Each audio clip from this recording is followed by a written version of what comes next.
Started the attaching the door assembly to the body of the tent, and then so I'm going to continue that. I have done this one side. Let me see if you can see this. And look at this here. All right, so this is the front of the tent, and this is the body. So I've attached this one side, and I'm doing the same here. So I've got a good start on it. I did the first foot or so. And I'll show you how I did this again, because we're going to do the same operation to the back of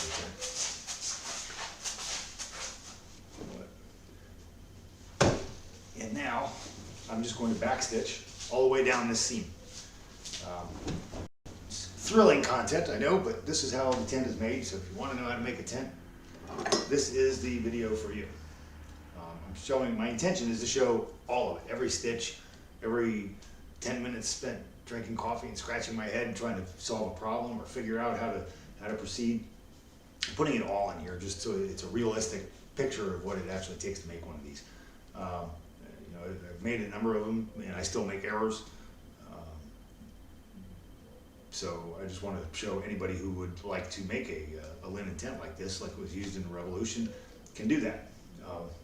And really, I mean, I suppose the technique, I haven't looked at tents from other periods and places, but I suppose some of the techniques will translate to other things. Good lighting. Sound on. There. Got fresh coffee. Quality is good. All right. Thanks. Okay. Go. Good lighting. 106 miles to Chicago. Coffee. Quality is good. Half a pack of smokes. Okay. Go. It's dark. I'm wearing reading glasses. Hit it. So the first thing I need to do is thread my needle. So I've got my linen twine. I've been over this on all the previous streams, but this is the first introduction to thread my needle. So I've got my linen twine historical recreation of this on the previous streams. Repeat some of the first introduction to. Not only that, I'm new to streaming. I'm not used to narrating at work. I kind of do it. So I'm getting used to it. I appreciate it. Not only that, I'm new to streaming with me. So I'm going to store my needle in my shirt, just narrating at work. So I've got a cake of beeswax, just lubricating the linen twine for my needle, protection against the cake of beeswax. Coarse linen, you drag it through there dozens of times, it tends to wear. And this helps protection against the.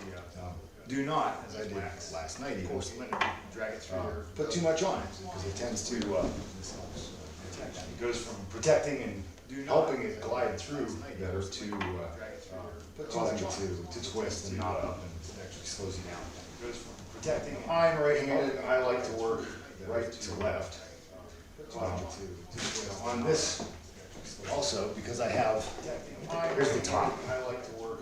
I started here, did a semicircle here to accommodate the ridge pole, which will be a round, roughly 2-inch diameter pole. Here's the top. It'll sit here and the end of here. Did a semicircle here to accommodate. So I sewed this part first, and now then I continue down here. I generally like stitching with the edges away from me. So this part, it's just easier for me to hold first, and now it's a little bit easier to do. In this case, it's more important with the edges away from me. I could do that on this one. I could turn it around and sew from the base up to this, but linen is stretchy and flexible to a degree. I could do that. I don't like doing turn it. I like sew from continuous flat sheets. As I'm sewing, is stretchy and flexible. So I'm going to pick up at the top and go all the way down.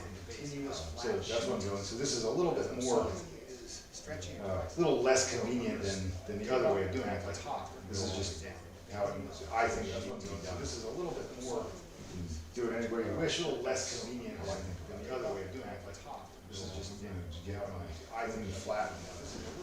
I want these edges to match up. And then on the needle, where's that? I think flat. When I threaded my needle, I think the edges to match up. And then on the needle, take the needle. I use a blunt needle to stitch this. I used to use sharps, but they tend to cut the fibers of the linen rather than push between them.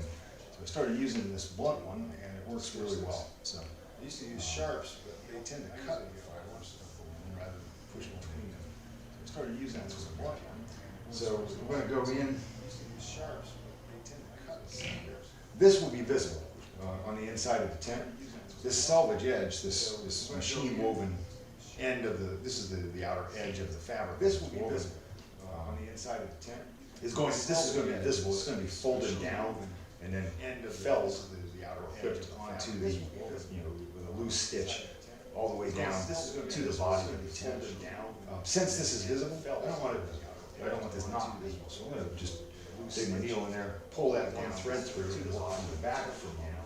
Since this is visible, I don't want to keep it lined up. I don't want this not visible, so I'm going to dig my needle in there, pull that one thread of needle through there. And I'm going to just tie a quick square knot, left over right, right over left. Next to the Boy Scouts, thread of needle through there. The instruction along. I'm going to just tie a quick square knot, left over right, right over left. I'm just tying a square knot here. This just helps me get the first couple stitches in without accidentally pulling the thread tight. No, I'm just tying a square knot here. This just helps me get the first couple stitches in without accidentally pulling the thread tight. And I'll snip this off. I'll tuck this knot, and it ends underneath the seam, so it will never be seen. It's not. Maybe it's not even necessary. I do it not, and it ends underneath the seam. I think. So start detailing. It's not. A couple of experts have told me that that wasn't done in garments, at least. So I think those are not strictly necessary. But a couple of experts I do it. That wasn't done in garments, at least. I try to go for accurate historical recreations of what I'm doing here. And if I can find evidence of precisely how this stuff was done, I could happily modify my methods. So this tent is based on evidence of precisely all of my research, including a big body of research that was done by other people who shared it with me, and then I went on my own, and this tent is based on evidence.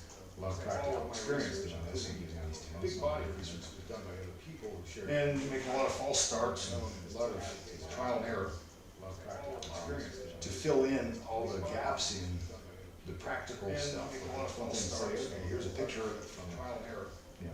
From the mid-18th century, there's a sketch of gaps in watercolor, oil painting, engraving of it, and some descriptions of it. But in the mid-18th century, we even have a few, very few, examples of 18th century. You can have a few, very few. So, but where examples of 18th century, there's a gap in the knowledge, you have to fill in with what you have to do the best guess of techniques or materials, or there's a gap in the knowledge, you have to fill in order of construction, whatever, best guess to fill that in. But then as you get more information, you can fill in more gaps and take out the things that you added just as guesswork, just replace them with known true stuff. Fill in more gaps and take out the things that's when we added just I put the knot in because it works for me. If I ever find out, they categorically didn't do that in Virginia in the mid-1700s, 1770s.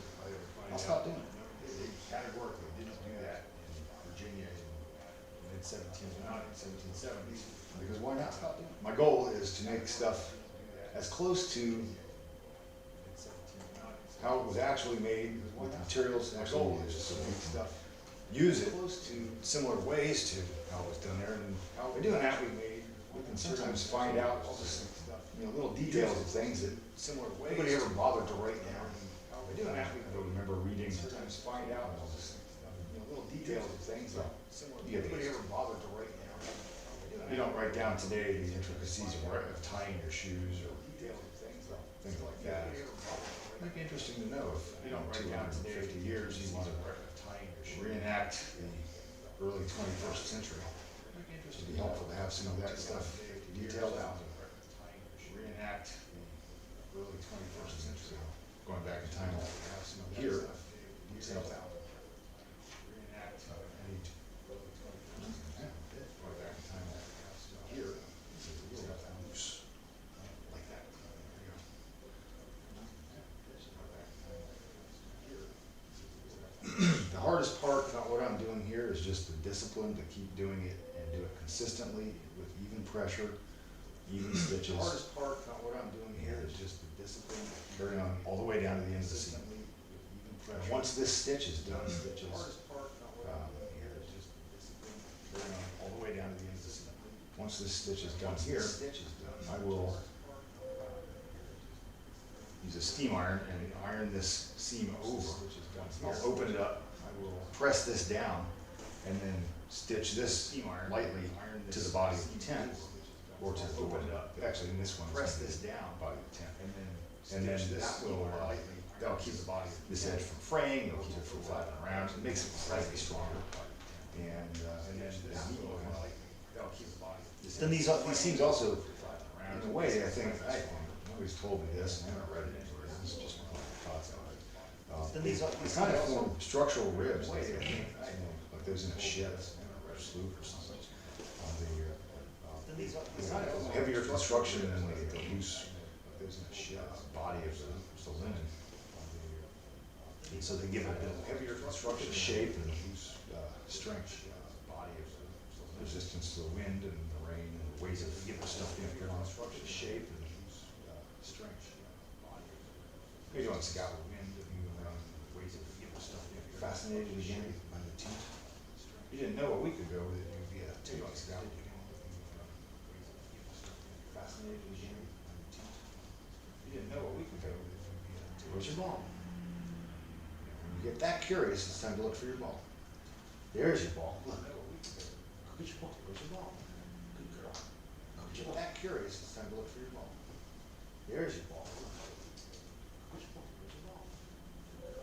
When you get that curious, it's time to look for your ball. There's your ball. Yeah, the hardest part of this, once you get it started and you got it lined up, and you know, plus you've already done it. By the time you get to the stage, you've already done it. Yeah, the hardest part of this, once you get it started, you got it lined up, the stitching. The only difficult part about this is you get all the pressure consistent and you have to keep the pieces flat, lined up. What's only difficult staying on that line, as you sew, is making your tension about the same all the way down. That's it. There's nothing else to it. It's just kind of tension. You just kind of drop the same all the way down. That's it. Nothing else to it. It's just kind of tension. You just kind of drop the same. There we are. In a very short time, you can get quite a lot of this stuff done. Even in a very short time, fighting the curiosity is a very well-rested kitten. She slept all day, so I imagine she's going to be racing around curiosity along this room. Well-rested in the stream the other night, she slept all day, so I imagine running laps. Good amount of time. In the stream the other night, she was getting a lot of energy to burn. She was holding her sleep there. In the stream the other night, she was getting a lot of energy to burn. Tara, why don't you come over here? Yeah, let me get a few. Tara, why don't you come over here?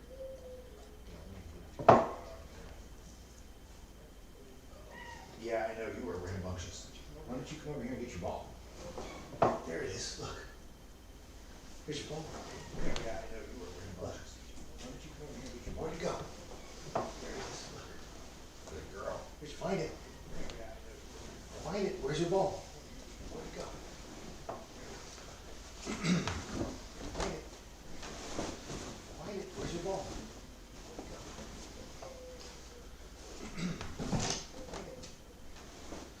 There's a loose thread at the end of the linen that I'm moving around. That's fascinating. Okay, so here I'm just taking the edges of my fingernails and kind of holding the bottom piece of linen flat and still. And then here I'm just taking the edges of my fingernails, scraping it a bit, holding just the bottom piece of linen flat and still. You don't want to have big bunches or loose spots. It should just be a continuous, flat construction. When we're making a three-dimensional object out of two-dimensional pieces, it should just be a continuous, flat construction. This is the translation part right here. This is where it transforms from three different, this is the translation part right here. Flat assemblies, two-dimensional, into a single, three-dimensional assemblage. Flat assemblies, two-dimensional, into a single, three-dimensional. Sometimes it goes right through, and other times you have to walk through it. This is heavy linen. I've made these out of thinner linen, and they sew much more quickly and easily. This is heavy. I like those tents too. I made these out of thin. They're authentic to the period and the material they use. So much more quickly and easily. So they use all like those tents, a lot of different varieties. They're authentic to the period. You check out the Journal of the Public Store at Williamsburg. They use all like there's a number of tent orders in there. And these variety of different check out kinds of linen woven to make the tents out of. At the beginning of the war, they thousands of soldiers showing up to join the army and form the army. And uniforming and equipping them, and they needed places for them to live. And so they got busy uniforming and equipping them. They needed thousands of yards of linen for tents. And so they had professional tent makers putting them together and ordered thousands of yards of linen, supplying them. And they had professional tent makers putting them together and ordered thousands of yards. Doing it this direction is a little bit slower than the other. Where are you? What are you doing? Doing it this direction is a little bit slower. This direction is a little bit slower for me. I really prefer holding it away from me. It's easier to manage. But doing it this direction, more important than that, this direction is a little bit slower for me. Is having for all of that stretch, you can go that direction rather than coming up here. I've done it this direction. I do this because I want it the hard way. By sewing it that direction, come up here and you have a big hunk of linen that you don't have anything to do with. Do this because I want it the hard way. By sewing it that direction, come up here and you have a big hunk of linen. It's a problem linen solve, so you like eliminating the process before the strike. By sewing it that direction, come up here and you already it's a problem. Starting to flatten and lay down nicely. I'll just get this seam built. I'm gonna have to do this again on the other end of the tent when I put the bell or the back piece in. Seam built roughly triangular. I'm gonna have to do this again on the other end of the tent when I put the bell or the back piece in. It's kind of like the doors. Roughly triangular. I'm gonna have to do this again on the other end of the tent. It forms a little bit of space at the back of the tent that you can. It's kind of like the doors. Put your coat or your cartridge pouch or your hat. It forms a little bit of space at the back of the tent. It's kind of a way of gear. You could put that up kind of behind your house. Your hat. That's a nice little space at the back of the tent. It's kind of a way of gear. You could put that up kind of behind your house. Your hat. That's a nice little space at the back of the tent. Kind of a way of gear. You could put that up kind of behind your house. Your hat. That's a nice little space at the back of the tent.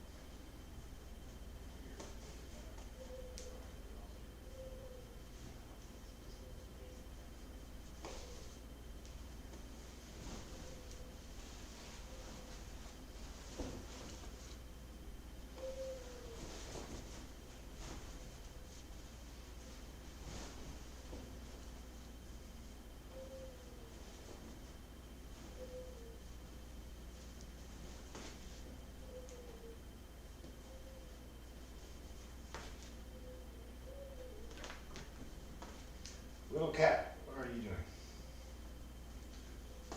She's climbing my leg, is what she's doing. Under cover of the tent, she's sneaking. She's climbing my leg, is what she's doing. Under cover of the tent, she's sneaking out of paoli for my leg. Sneak attack in the night. Cover of the tent, she's out of paoli. I've mentioned this previously, but sneak attack in the night. Nature abhors a vacuum, so I'll mention it again. As you're pulling these stitches, you don't want it too tight. So nature abhors a vacuum, so hang loose. You want to really tighten the stitch down. You just want it, you don't want it too tight. Snug. Was a good word for it. Snug it down, and we want to tighten the stitch down. You just want it, you don't want it too tight. Snug. Good word for it. Snug it down, and we want to tighten the stitch down. You just want it, you don't want it too tight. Snug. From time to time, we'll like to take the piece that I've sewed between my thumb and forefinger with a lot of pressure, just kind of pull along that seam and it helps even out the piece that I've sewed, discrepancies between the seam. With a lot of pressure, kind of pull along that seam and it helps even out the piece that I've sewed, discrepancies between the seam. What are you doing? A lot of pressure. Pull along that seam.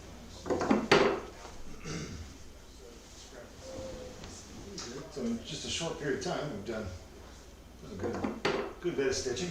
Got this joined now, and Carry on. We're not quite halfway down your son, but we're making progress.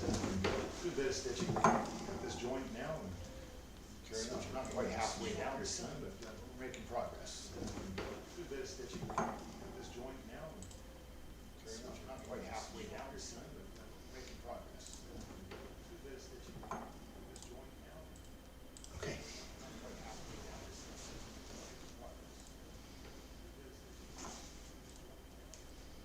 Okay.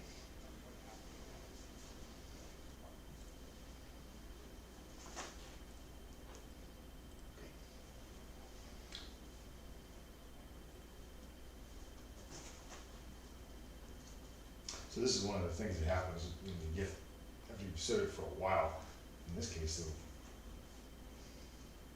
this is one of the things, twist it up, and get, almost tied something to a knot. If I continued to force that, it would have made a knot that I might have to cut. Twist it up, always tied off, so if I would find that I had to force that, it would have made it starts to bunch up, like that twist itself, you want to hold it, so I would find that I have to fix that before you go any further. Starts to bunch up, like that, make that stick before itself, you just, it actually will tie a knot, fix it before itself, and it's bunch up, and the pain will have a stick before itself. In this case, it wouldn't be terrible, because I'm almost at the end of this piece of twine. I'm going to put another one on the needle here in a minute. In this case, it wouldn't be terrible midway through the end of this waste piece of twine. I'm going to put a tiny material. In this case, it wouldn't be terrible midway through the end of this waste piece of twine. Little cat dude, what are you doing? In this case, it wouldn't be terrible midway through. Little cat dude. Little cat, what are you doing? Let go. It's very exciting, but little cat dude. Little cat, what are you doing? Let go. It's very exciting. Little cat dude. Little cat, what are you doing? Very exciting. Little cat dude. Very exciting.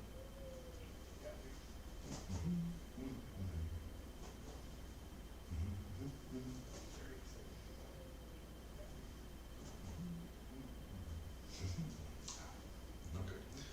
So here we go. Last couple stitches here, and then we're, what's this? Let me get this out of here.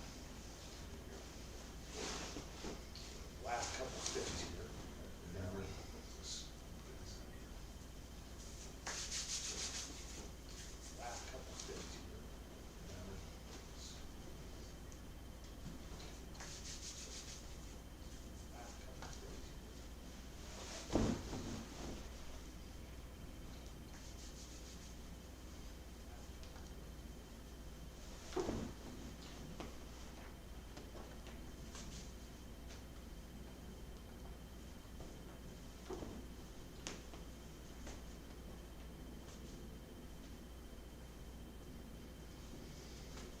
Right.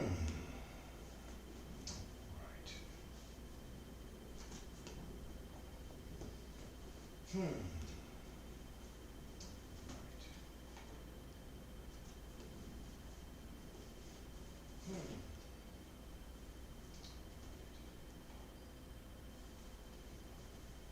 So now I'm just going to pull through. I'll put my new piece of twine on, and so now I'm just going to pull through. I'll put my new piece of twine on, and so now I'm just going to pull through. Carry on.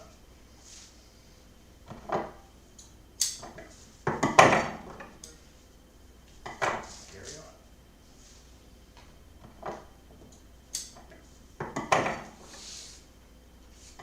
Carry on. Let's go in that direction here.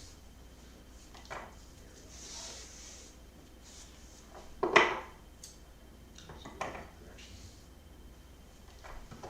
If you find bumps in the thread, this happens time to time. It's a natural material, so it does have some variation. If you find bumps in the, try not to use those bumps because they'll end up sticking in the fine metal threads, and they might get through your needle, through the eye of your needle.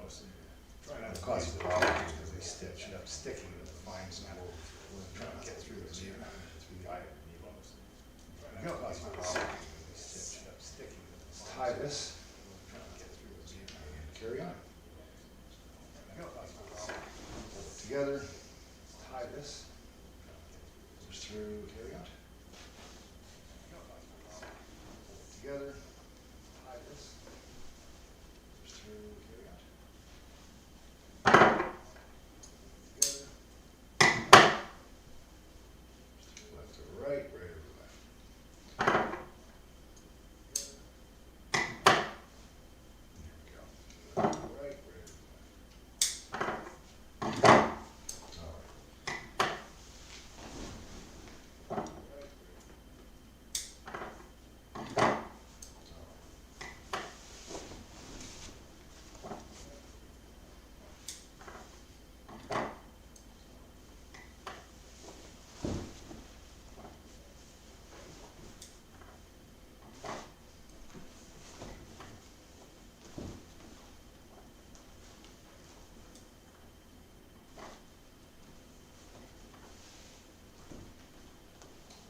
Hey. Hey. What are you doing? What are you doing? Hey. What are you doing? Hey.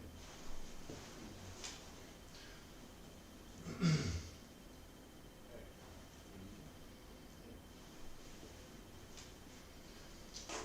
What are you doing? All right, first stitch is a new one, and we're off to the races. Once you establish a rhythm with this stuff, all right, first stitch is a new one, goes pretty quickly. Off to the races. It seems like the needle just finds its space between the fibers quickly, and those pretty quick stitches wind up even and consistent. Seems like they're struggling, going slowly, and fibers stopping and starting a lot. It's stitches wind up a little tougher and consistent. And they're not. I'm talking about consistency, but it's not. This by no means looked like a machine did it. Tougher and consistent, but it is. They're not. I'm talking about consistency. There's an even by no means look like appears when you do a regular repetition. There's an even first candle that appears when you do that when you do a regular repetition.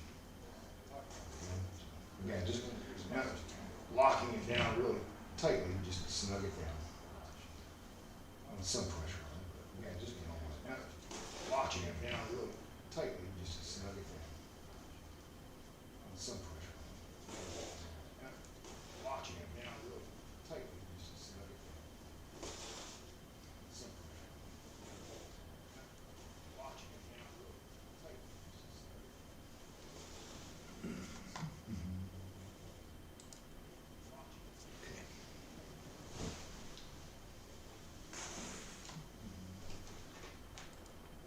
it down. Ow, ow, ow, ow, ow, ow. Those claws, please stop. Ow, ow, ow, ow, ow, ow. Those claws, please stop. Ow, ow, ow, ow, ow, ow. Those claws, please stop. Ow, ow, ow, ow, ow, ow. Those claws,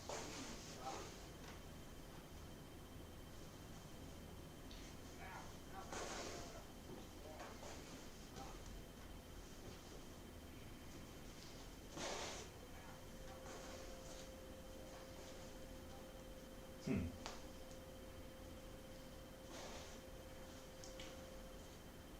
Just had an idea. Maybe a future stream. I gotta check with. Ow, I'm bleeding. Blood, sweat, and tears in this. Just had an idea. That's maybe a future stream. I'm gonna go check with. Ow, I'm bleeding. Wash my hands and put some peroxide in tears and kill germs. And I'll be back.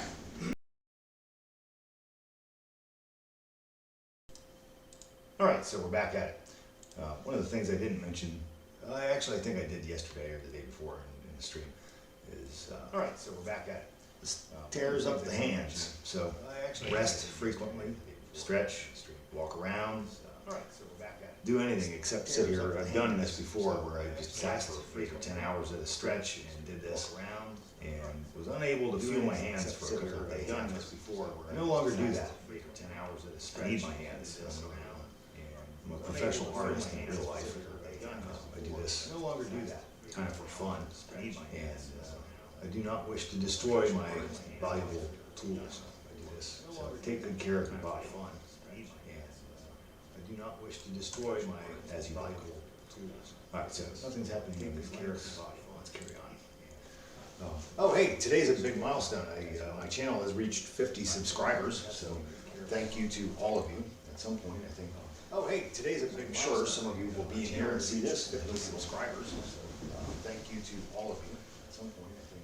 Oh, hey, today's a big milestone. I'm sure my gratitude to here and see this, 50 subscribers. At some point, I have made something that you enjoyed and that you wanted to see more like.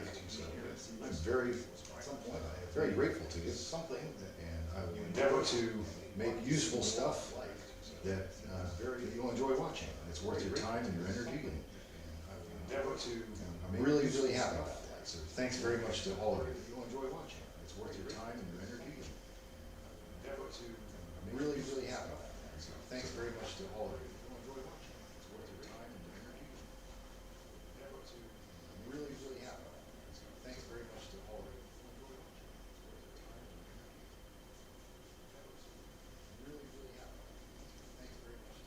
Just like that, the little cat is. I'd like to pet her, but I'm not going to do anything to wake her because I'll have a bit of rest here. Just so. She's awfully cute.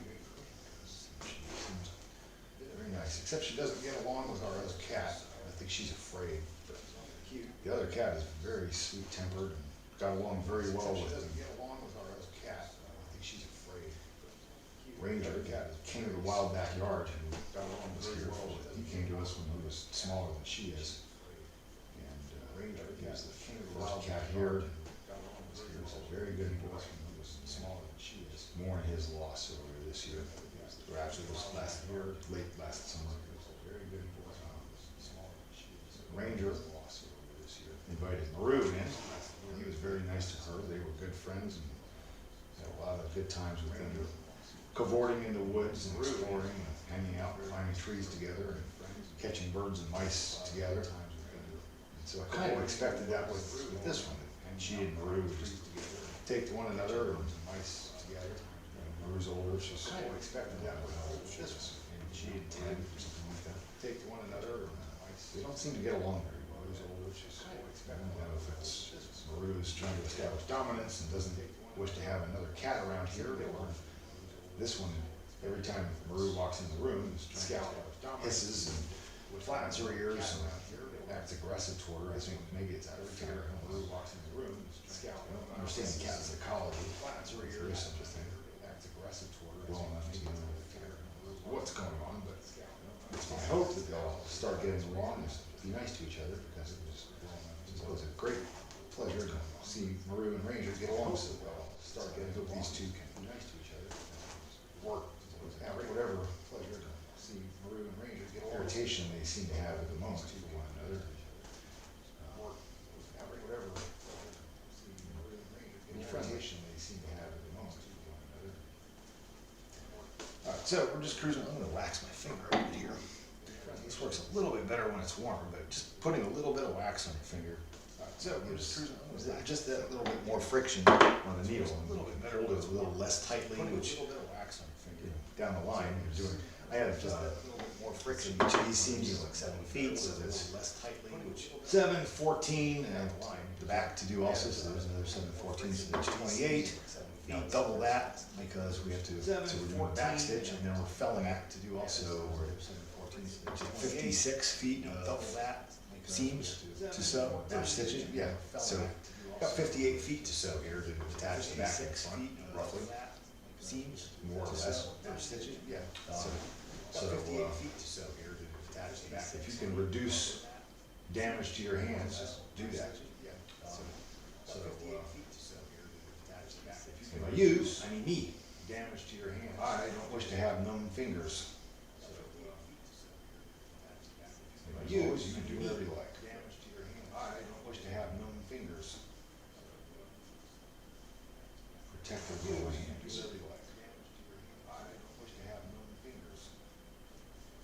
Protect the little hand. Do whatever you like. I don't wish to have numb fingers. Protect the little hand.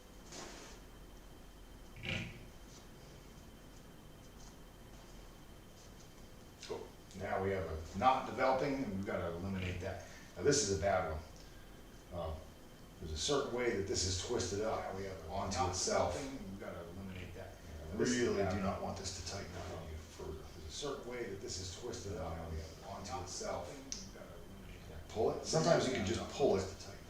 I'm going to put this in front of the camera just so you can see, because this, I don't like these at all. So sometimes you can switch to another view here. I'm going to put this in front of the camera just so you can see. So I don't like these at all. So sometimes you can switch to another view. There we go. All right, I don't know if you can see this rat's nest, but there we go. So this is the problem right here. So I have the needle went in, came out, and now I have, so this is the problem right here. It's a loop, but then there's another loop that's formed on top of it. So I'm gonna untangle that. Just, so before I do anything else with needle went in. If I pull this tight, that'll turn into this is this. A knot loop, but then there's another loop that's formed on top of it. So I'm gonna untangle that. Just, maybe if I pull this before I do anything else. Okay, so taking the outer tight lines, what's happened is it's twisted around it and not onto itself. So I'm going to pull it until that extra loop is just tiny. And now it is a knot, but okay, so it's a loop, so it should be able. This is either going to remove the knot or break itself. And there's no way. Extra loop is just tiny. And now I may have to cut this. Yep, there we go, there's the break. This is either going to remove the knot or break itself. And so what I'm going to do to solve that, I'm going to take my needle, I'll pull that out. I have some intact twine in it, so I'll just reconnect these. I don't like doing it, so I prefer just, you know, I want it to just go smoothly, but it doesn't always do that. Part of the point of this stream is to just show the errors. That it's one thing if you can, in theory, anybody can do this. And this is true of any trade. And this was a trade at the time. It doesn't always do that. Part of the point of this stream is to just show the errors. But it's one thing with any trade, lots of people can be trained to do the basic stuff pretty well. This is true of any trade. And this was the true experts, though, are able to solve problems proficiently and easily. With any trade, lots of people can be trained to do the basic expert, but I'm developing expertise. One of the true ways of developing that is they made a lot of mistakes and had to solve them. Or had, you know, just things wrong. That was a mistake. That's just an accident. Developing expertise. It doesn't matter when you're on the job, you're developing that. So that's solved. Tied my knot on the backside again. The selvage folded down. I fell down. We'll never see that knot. Nobody's ever going to know, unless they watch the stream, that break occurred on the job. So that's solved through here. Tied my knot on the backside again. Carry on. Folded down. I fell down. We'll never see that knot. One thing I've done in the past, and see the strings, just let this hang and untwist. Because it seems that as I do this motion, it's imparting another twist to the thread. One thing I've done is twine and just occasionally relieve that and untwist. It seems that as I do this motion, it's imparting another twist to the thread. One thing I've done is twine and just occasionally relieve that and untwist. It seems that as I do this motion, it's imparting another twist to the thread. One thing I've done is twine and just occasionally relieve that and untwist. It seems that as I do this motion, it's imparting another twist to the thread.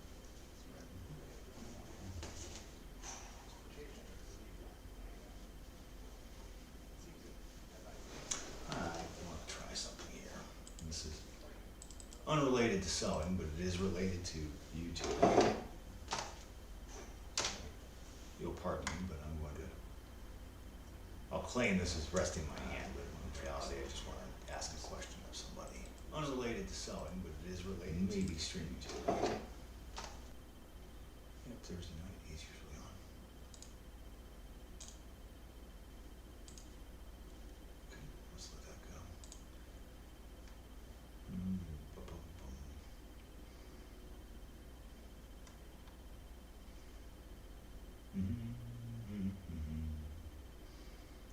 And maybe not on yet. So let's see here. What's this handle?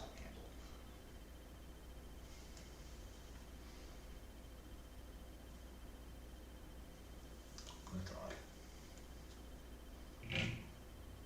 Hmm.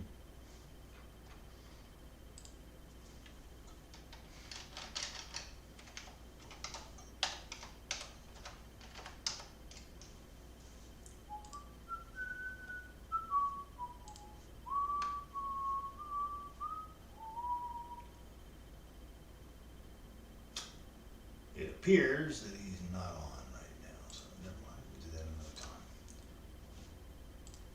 Refresh this, get back to work. It appears that he's not on right now, so. Okay. Looks like we have passed the halfway point on this seam. So there's a kind of a milestone. Appears. Okay, carrying on. Looks like we have passed the halfway point on this seam. So there's a flat kind of milestone, keep the tension even, you don't want it pulling too much from one or the other pieces of linen. Looks like we have passed the halfway point on this seam. Move over two, come back one, flat kind of milestone, go in, tension two, come down one, pulling too much from one or the other pieces of linen.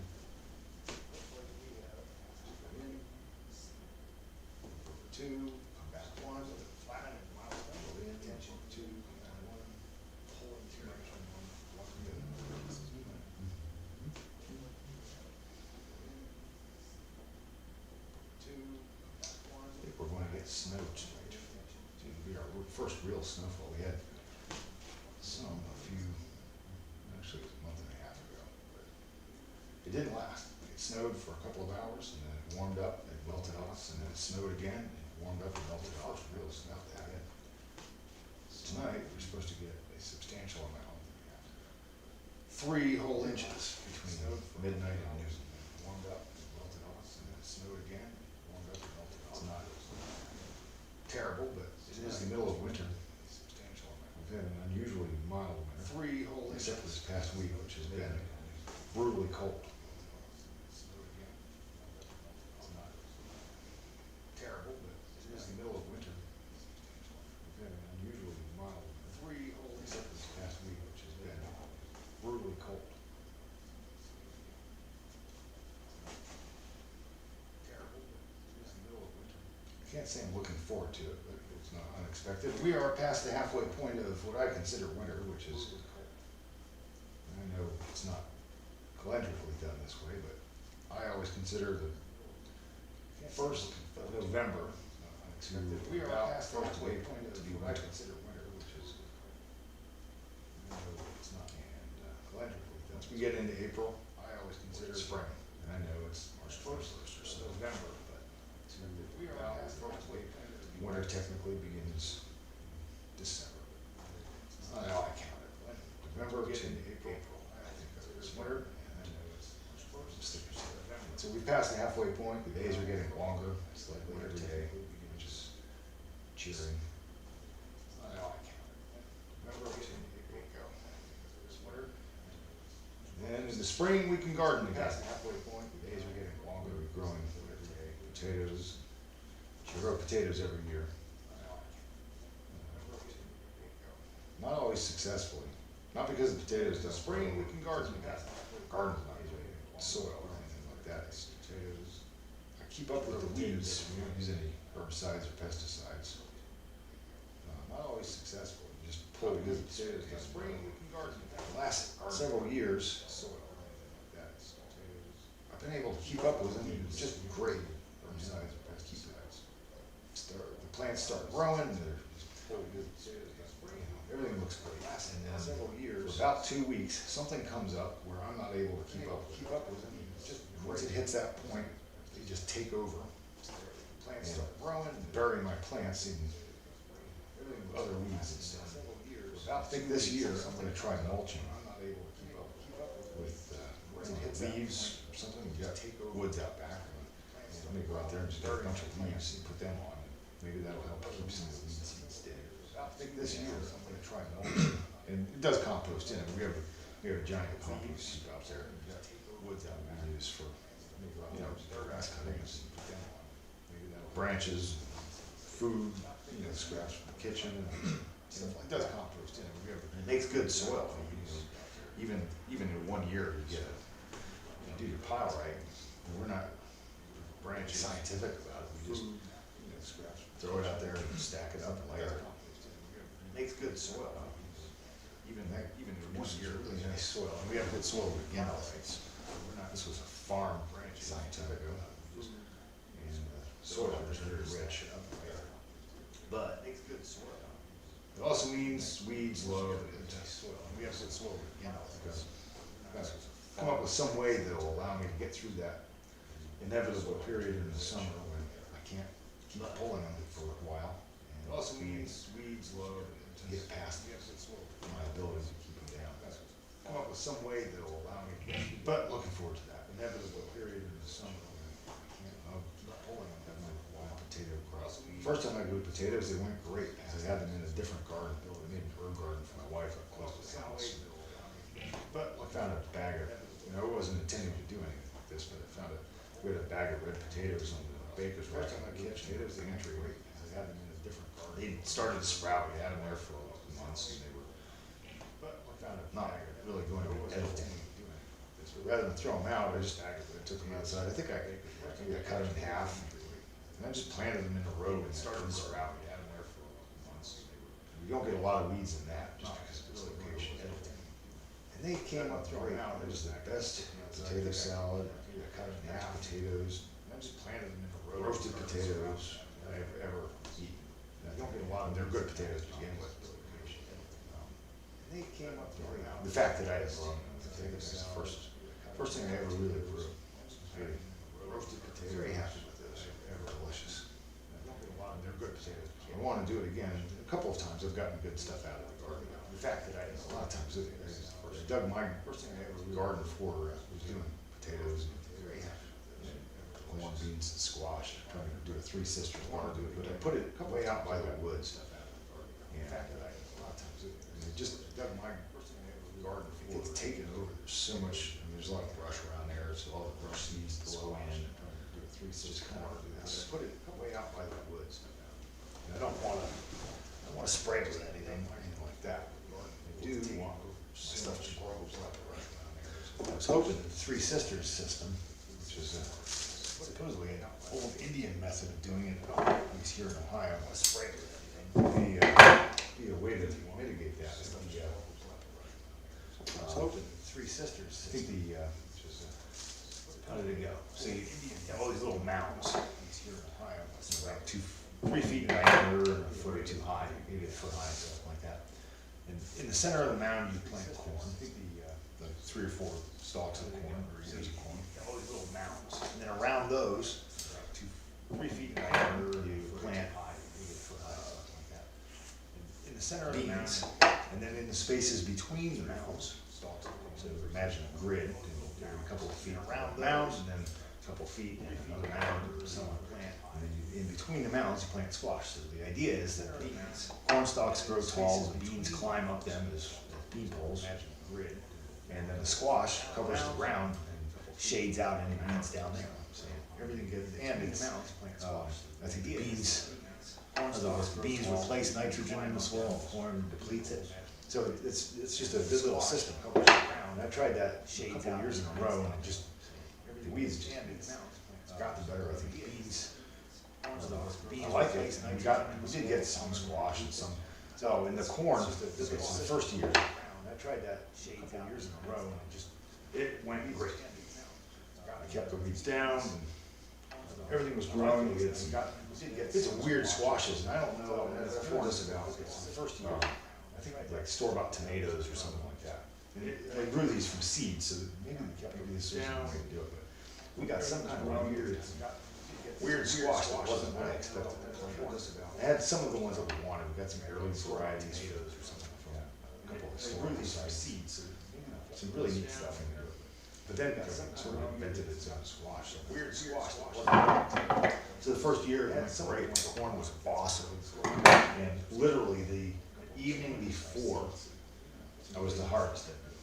But then I went out there and I was just checking it over, plans for the following first year. Great, the corn was awesome. I came out the next morning and deer had eaten all of it. Evening before I was to harvest it. It's like they knew. I went out there and I was very disappointed. I came out the next morning and deer had eaten. Going to do it again, but I was to harvest.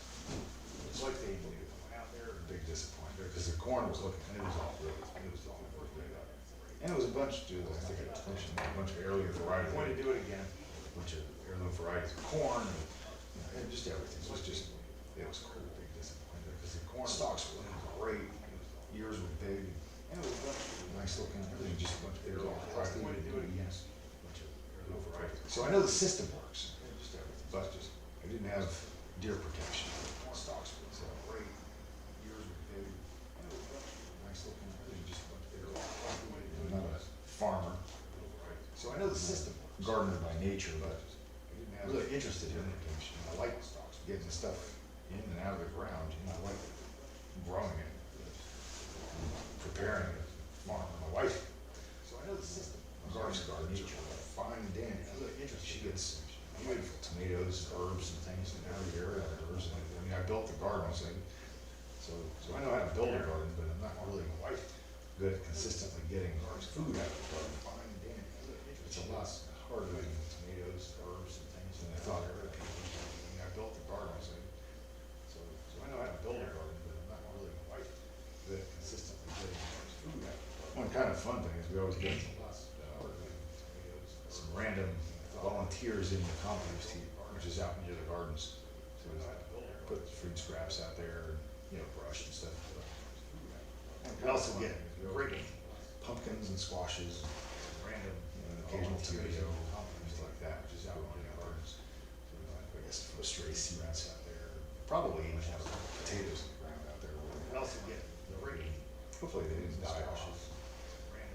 I think in the spring when I get out there, I'll dig it up and see. Probably even have potatoes survived through the winter. They ought to, I guess. Hopefully they don't die off. Pretty new. I think we're in spring, so I'm gonna get out there. But I'll dig it up. Because the plants were developed, they weren't at the point where I needed to, they weren't ready to harvest when they got overgrown. Pretty, but I imagine they kept growing for a while. So maybe they're still there under the soil, plants waiting to be developed, dug up. They weren't at the point where. And it's a really small one, a couple of times I went ready hard on it and dug as I was getting the garden. I imagine breaking up the soil and stuff, getting ready to plant. I did 90 plants the year before last. It's a really small one, a couple of times. I found a whole bunch of what I call seed potatoes, they're just kind of small diameter. They didn't form big edible potatoes. I suppose I could have eaten them, but I did have a bunch of little ones in there that I found a whole bunch of cut up and replant. What I call seed, I'll have that at least. Kind of small diameter. Put them in and mulch it this time. I suppose I could. We'll see if that works any better. I did have a bunch of little ones in there that I found a whole bunch of cut up and replant. But I call seed, I'll have that. It is something I should look into how. I think there's a way to live stream from the phone, because I can't drag the computer out to the garden, but maybe I could take my phone out there, stream it while I do that.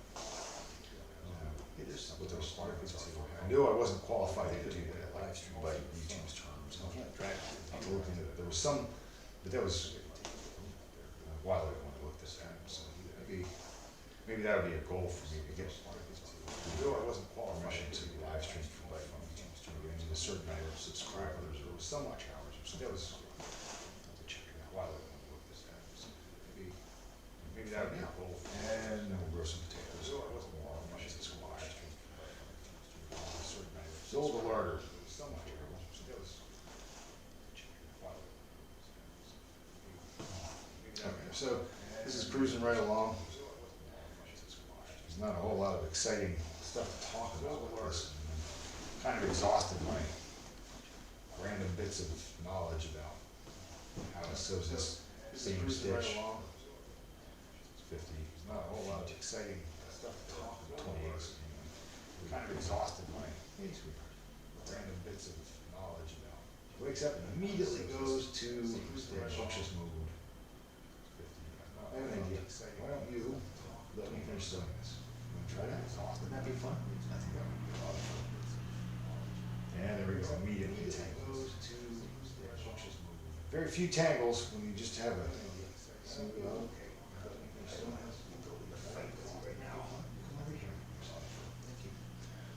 And there we go, immediately tangles. You know, when it's just a steady, repetitive motion, it doesn't seem to tangle up as much, but when it's this staccato kind of, you know, stopping and starting and messing around with the cat or whatever, that's when the tangles seem to tangle.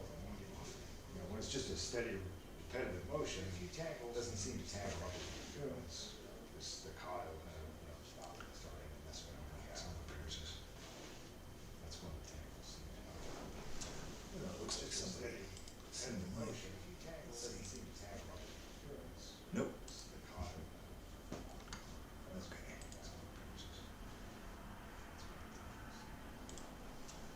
Looks like somebody send the motion. Nope.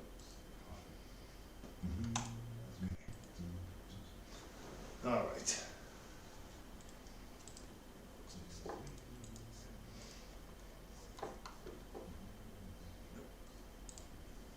All right, all right. Hey, you. Hi. All right.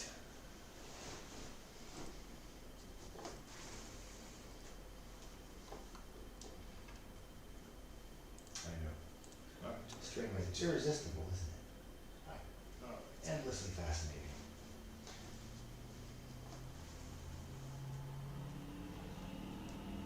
Ranger, he was your size, a little smaller than me.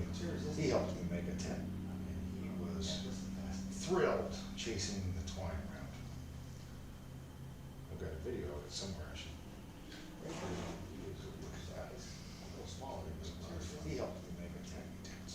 Good helper. Whoa, goodness gracious! All right. I've got a video of it somewhere. I should. He helped me make a tent. Good helper. Whoa, goodness gracious! All right.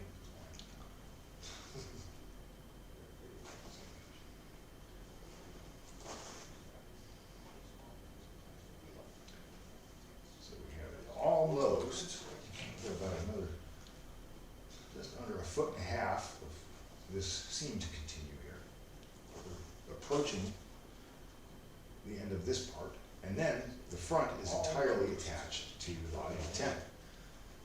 So after this, so now I have a decision to make. Do I want to open this up, iron it down, and fell it, and then the front is entirely attached, thus completing the front? Or after this, do I want to? Now I have a decision to make. Do I want to carry on back stitching and switch to the back of the tent and put the bell on the front? Or after this, do I want to? Now I have a decision to make. Do I want to carry on stitch it on and then come back here and do the switch to filling on this and the ironing filling on the bell, and the bell will complete that way. So remember, there was an episode. Please do not scratch this.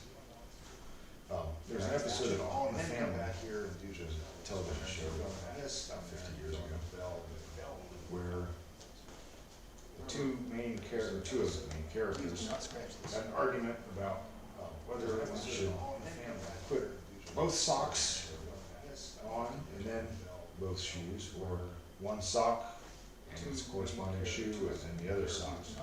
Had an argument about this argument. I think one of the examples was, well, what if there's a fire and you have to run out? You're stuck with one barefoot and one corresponding shoe, and then the other sock and shoe on the other foot. I was expecting any kind of problem with that. Well, what if there's really just a matter of having to run out? You're stuck with. Sometimes I make that decision, and I'm not even talking about tennis, but other shoe kinds of painting and stuff, for example. If I have a certain problem with repetitive operations, like, kind of think about it. Sometimes I make that decision. I'm kind of warmed up for this activity, and so maybe it would be good to carry on this way. On the other hand, it would be good to switch to a different kind of stitching and then come back. Kind of warmed up for this activity. I still haven't made the decision, I'll figure that out Maybe we did carry on this, which is on the other foot from now. It would be good to switch It's to helpful a to different measure kind of stitching. just measuring distance. Warmed up for this activity. I still haven't made the decision, I'll figure that out, make a decision after that, which is, I think after I finish this, I'll refresh my coffee, and think about it for a few minutes, and then I'll come back and measure the distance. Either attach the back, and backstitch that, or I'll finish. See, I'm inclined to go ahead and do that, put that on, because that, once that's connected, then this thing really is becoming a tent. Either attach the back. On the other hand, it's kind of nice to just have this in that completed and start, start fresh. I'm inclined to go ahead and do that, put that on, because that, once that's connected, then this thing really is. No, please don't. Where's your ball? On the other hand, it's kind of nice to just have this in that completed and start fresh. Where's your ball? Don't do that. Where's your ball? Oh, there it is. Once that's connected, there's your ball. Where's your ball? Come here.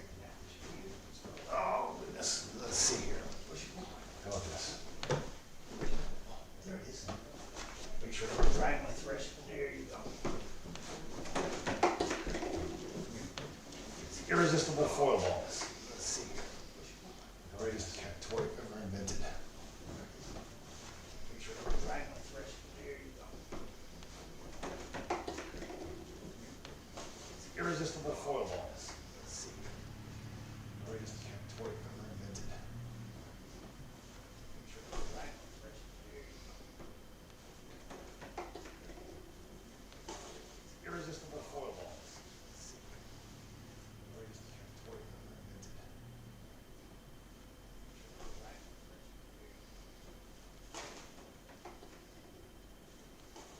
Irresistible foil balls.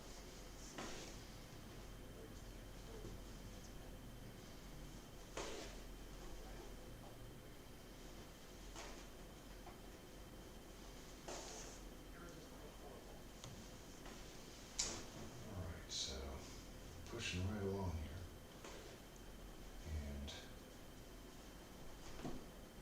so made a decision to keep vacillating. Do I want to? I'm inclined to go ahead and do and attach the back and carry on doing this, and that way it's all completed. Because then when I start the felling, I'm in the swing of that. Whereas if I fell this one down, it feels like much more of a step backwards in time to go back and then have to reattach it. Because the attachment part is felling. I wouldn't say it's complicated, but it takes more mental effort. Whereas once you get into the long seams, it's just go back and you just get in the drums and reattach it. Because the attachment part is felling. Just do 14 feet of this rather than 2 feet are very concentrated. Careful. Because when you're doing the top, I explained it in the video yesterday, the live stream yesterday. 14 feet last night. 2 feet are very concentrated. There's a way to attach it, and if you do it right, when you're doing the top, it all sits really nicely. So it just takes more concentration than these long straight seams. It's getting it from a curve to getting two tangential straight lines to become one straight line. More concentration. I think I might get ahead and attach that while it's still kind of fresh in my mind. There's a little bit of mental prep that goes into doing it. A little bit of finesse. And kind of fresh on that, having just done that before this. I almost attached it before I even did these long seams, but there's a little bit of mental prep that goes into doing it. A little bit of finesse. And kind of fresh on that. Here we go. Just done that before this. I almost attached that. Coaching the wire before I even did these long seams, but there's a little bit of mental prep that goes into doing it. A little bit of finesse. Kind of fresh on that. Here we go. Just done that before this. I almost attached that. Coaching the wire before I even did these long seams.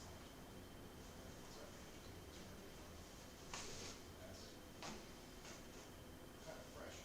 Here we go. Just done it.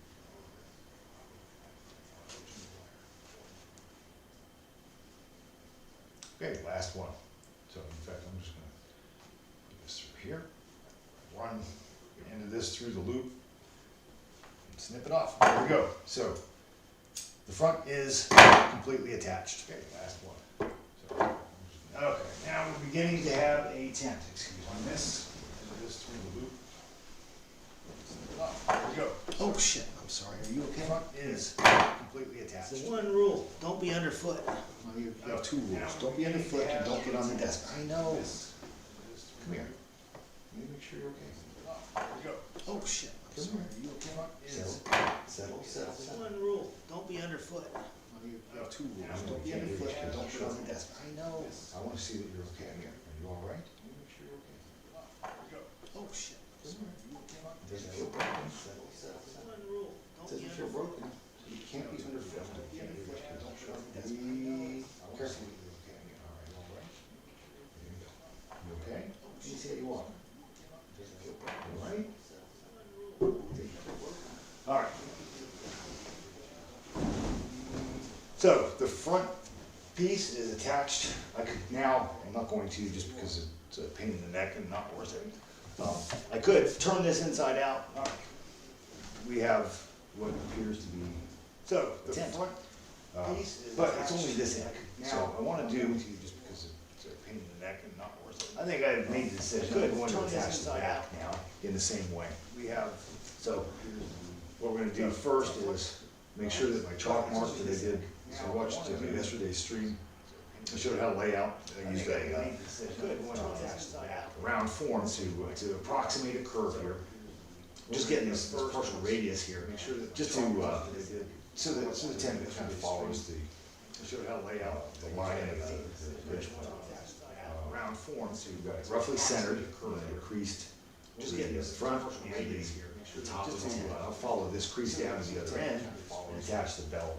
Yeah, the bell on it. So, yeah, I'm gonna do that. I'm gonna attach that and then I'll do all the back stitching. So then I'll have I'll have a complete tent. Technically, it would be, you could jury rig it and use it. Yeah, I'm gonna do all the back, attach the back, do all the back stitching. And then I'll go through and I'll do all the felling all at once too. Technically, felling's relatively, jury rig it. It's a little bit easier. It takes a little, little less work, but I'm really pleased. This team looks good, the fabric's not bunched up in any weird way, it's pretty nice, so. All right, we're just hitting on all cylinders here, so we put this, lay this out, and then I'm gonna stretch my legs for a bit and come back and put the bell on. Meanwhile, I hope the kitten will entertain you. Attached to the back stitch on both sides. We're going to Hot tent do making the action. opposite side. We're gonna attach the bell Thrilling to the body of the Thursday night. tent. To do that, I need my tent. Where are we? We have this front attached to the back stitch. We're going to Tent do making the action. opposite side. We're gonna attach the bell. Little kitten out of the way. To do that, I need my tent. We have this there. Here's your ball. Tent making action. Here's another ball. Little kitten out of the way. Okay. So what we want to do is now take the bell assembly, which is, this is the back of the tent. This is 3 panels. Okay. So what we want to do, so we have the bell. See the center crease that we put in last, this is the back of the tent, previous stream. This is 3 panels. Marked, folded, marked that, so it's fairly evenly divided down the center. What I want to do is attach this to the body. To do that, we're going to take the body of the tent, marked, folded, marked. Here's the front, so let's go to the back. I'm going to find this center seam. What I want to do is attach this to the body. Turn this. To do that, now it starts getting a bit unwieldy because we've got, I don't know precisely how much this weighs, but it gets heavy and folds in on itself. Center seam. It's not like just moving little bits that are running around. It's got some. Starts getting a bit unwieldy because we've got. So here we are. This is. Weighs, but it gets heavy and folds in on itself. It's not like just moving little bits that are running around. It's got some. Starts getting a bit unwieldy because we've got. So here we are. Precisely how much This this is, weighs, but it gets heavy, folds in on itself. It's not like just little bits of running around. It's got, starts getting it. so here we are. This is, gets heavy. so what we wanna do is take this, turn it inside out. It's Just going to give attaching the back of the incentives tent. to parties to raise Look out, legal Lauren. issues Do not be that under they force wouldn't have here. raised Here. before. Over here, go get your ball. I mean, we already have that problem. We already have that issue of groups coming in and basically doing legal activism. Oh no, it's gonna happen. It's like, honey, you're on the Supreme Court. You don't notice that happening? Like, let's be real. Like, let's be real. Let's be honest. You don't. You work on the Supreme Court. How many cert petitions do you get a year? A billion. It's all about lawfare. I mean, come on.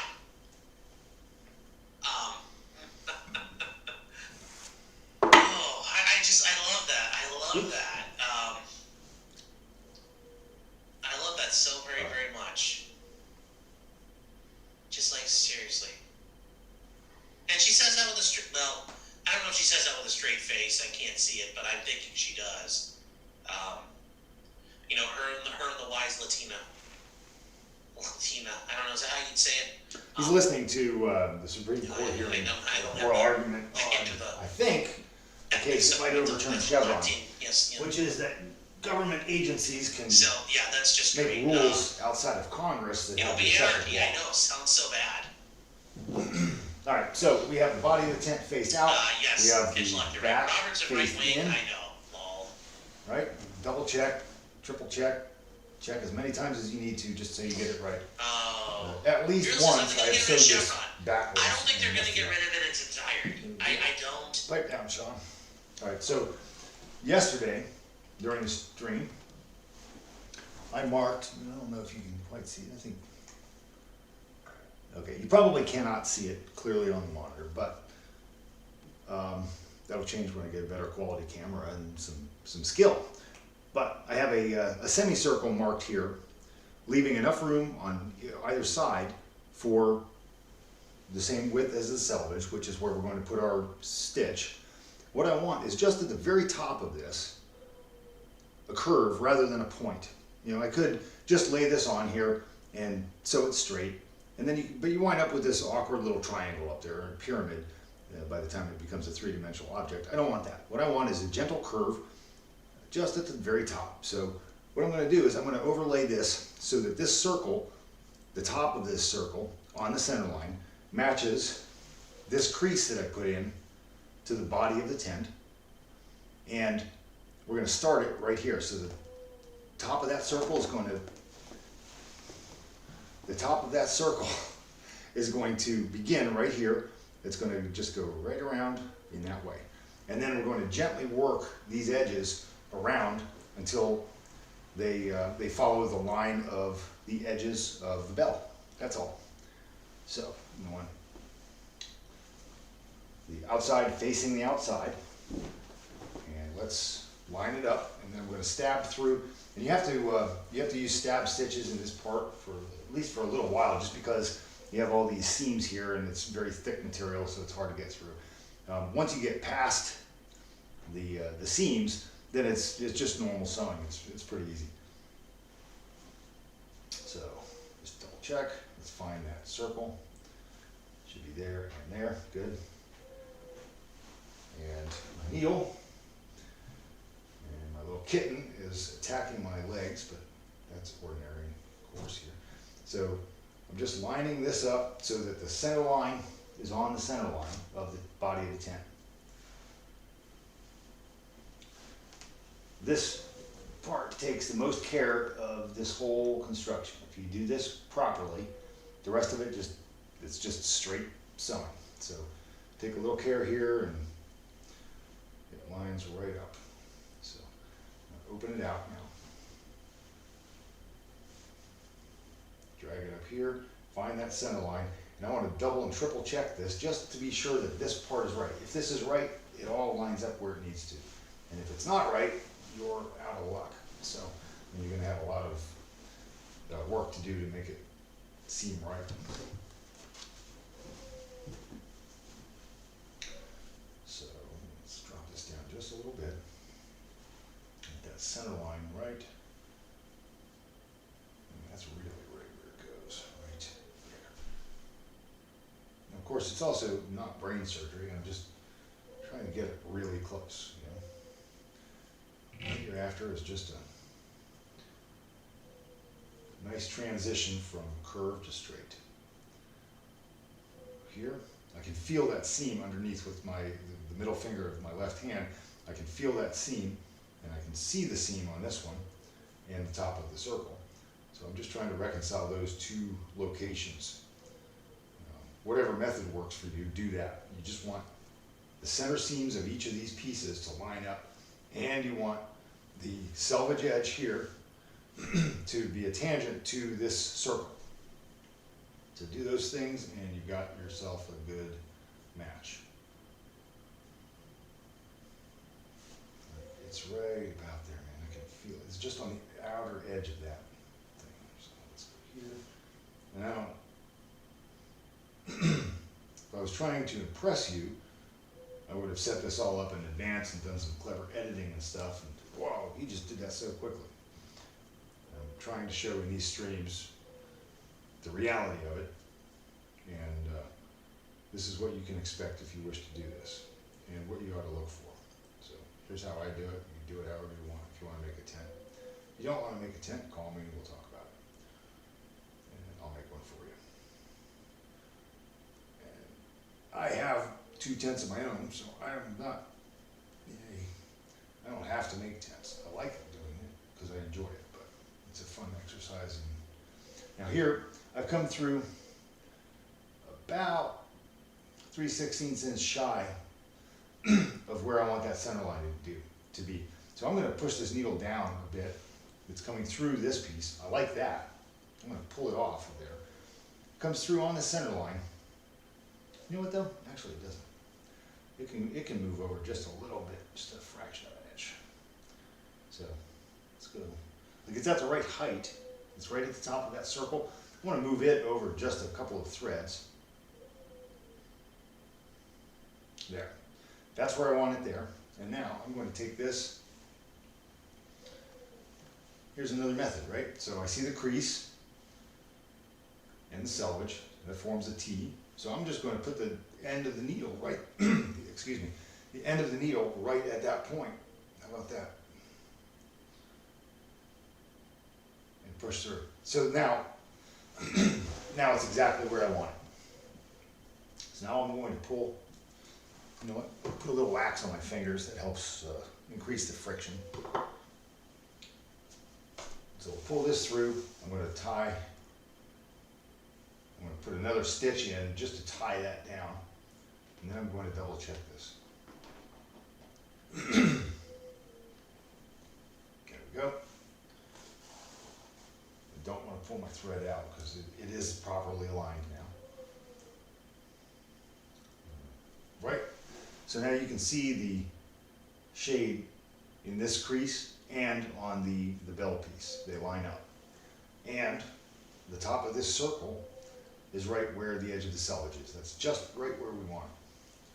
So I'm going to put a full stitch in here just to hold that in place, and then we're going to work this edge and this edge around that curve just for this little bit here. We're going to work from perpendicular to the bell to in line with the edges of it. And then after that is the easy part. It's just straight stitching 14 feet or so, and there we go. You're done. So, where are we? Where's my thread? Right here. So we're going to go back in and lock that down.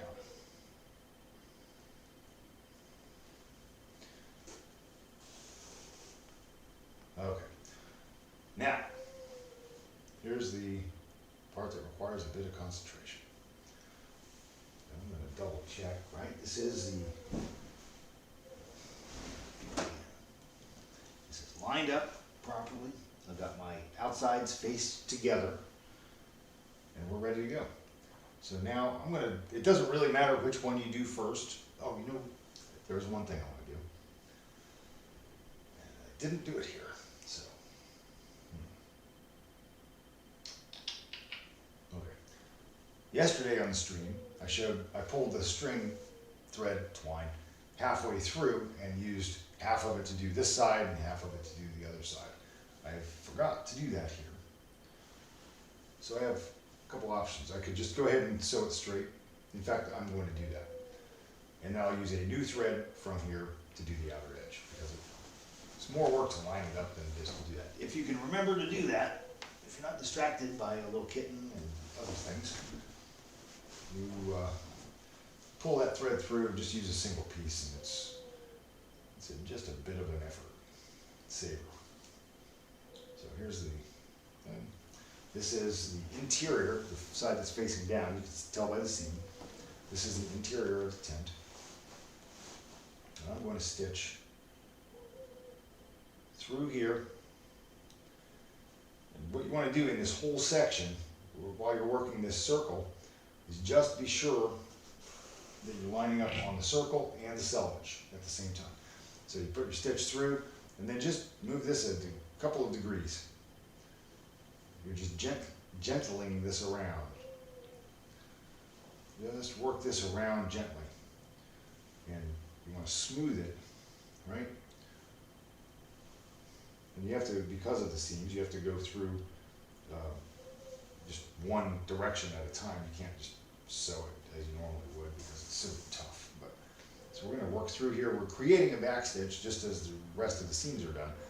But you want to work. Yeah, it's tough, man. I think I may get that sailor's palm after all. So just a couple of degrees on each bit of this, just a little bit at a time. Work this part around. There's not that much of it to do, so it's not that difficult. But if you do this, then your thing is going to wind up pretty nice, right? So let's go through here.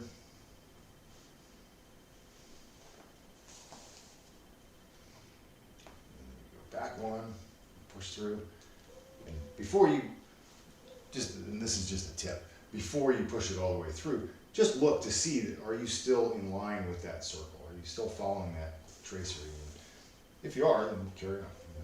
And if you're not, pull it out and realign it until you get there.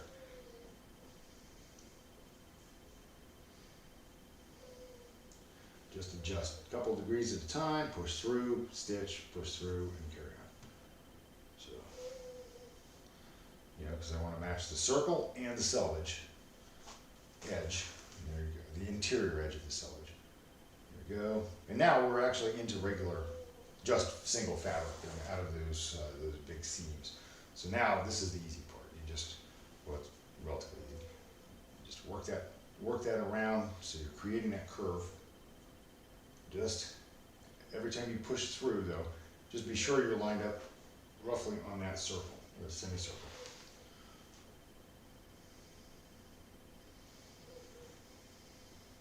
And on this side, at the edge of the selvage. It's the most complicated part of this, which is to say it's not very complicated. It's just takes a bit of care. Just a little bit here, just another degree, couple degrees, a few, I don't know, haven't measured it. You get the idea.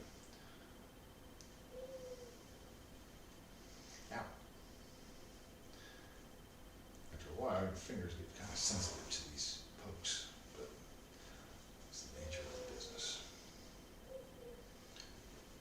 And now we are almost past, I have a quarter, it's actually not even a quarter of a circle, but I have a bit of a radius there, and that's what we were after, just to give it a bit of neatness when the tent is set up. This is probably something that people are not ever going to notice, much like a lot of the things that go into this. You're never going to notice it, but it just relieves some of the strain on the material, and you don't have unnecessary bunches of fabric hanging out where they ought. All right, so now we are into, I worked it around so it's now just, that was just a handful of stitches there, but now it's worked around, so we've got the thing, got that radius formed, right? Yeah. And now these edges, you just line them up right on each other. The cut edge fabric of the bell and the selvage edge fabric of the door assembly. So I'm going to do some more of this just to get it into the straight line work. And then we'll come back and we'll do the other half of the that half circle.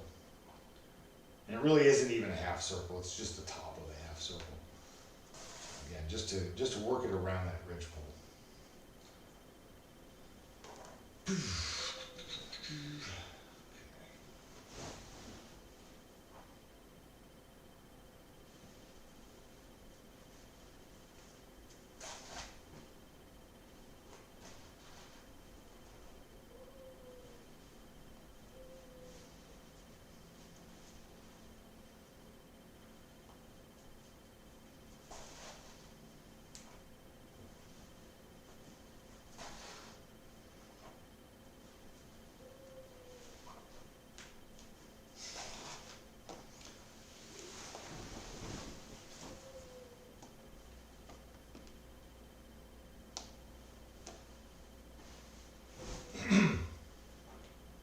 As you do this, you just want to keep the fabric flat, you know, both pieces together.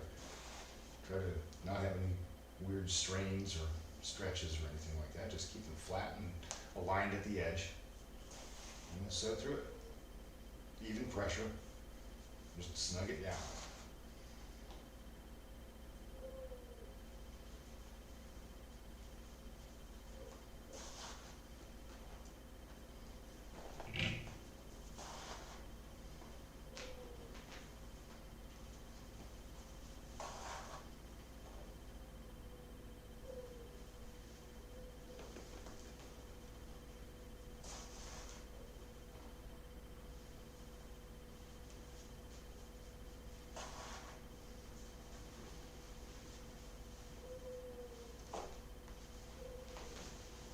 Excuse me. I know this is fascinating to you. What's going on here? Where's your ball? Oh, look. It's a ball. Look at your ball. Look. Ball. No? Okay.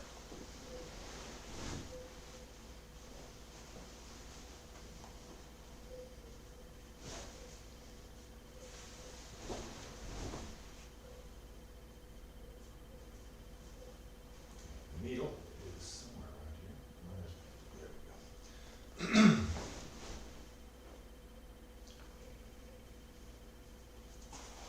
So just continue on down the line with the back stitch. So the only complicated part is getting in the line, getting around that radius, and getting the fabric to gently follow that curve. Once you do that, it's the same as all the other seams, the straight line seams.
you doing? What are you doing? Yeah, what are you doing? Well, what? What are you doing? What are you doing? Where's your ball? Go get your ball. Come here. Come here. Look.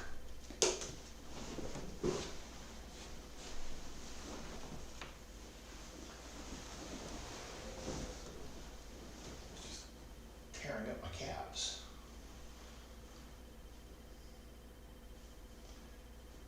Okay.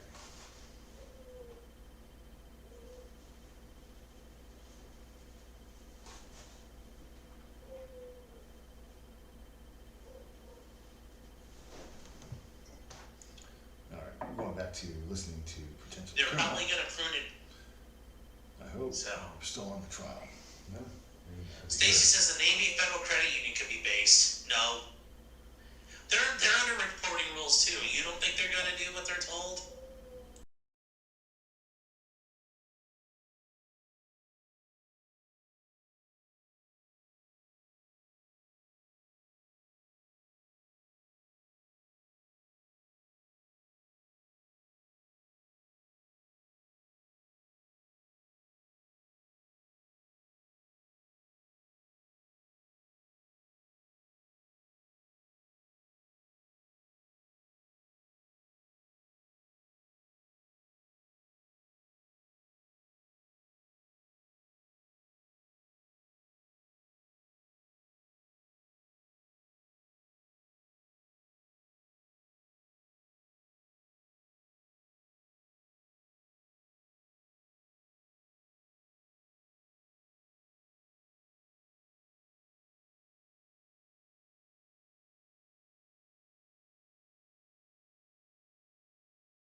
All right, so we've got part of the bell on. Now we're going to do the other side, which is the same thing, just in reverse. We're going to work this seam around that semicircle until we're running just a straight edge down the line.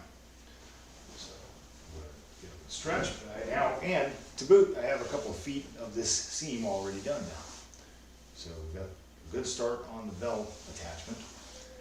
It is starting to feel and look like a tent, so hitting milestones today.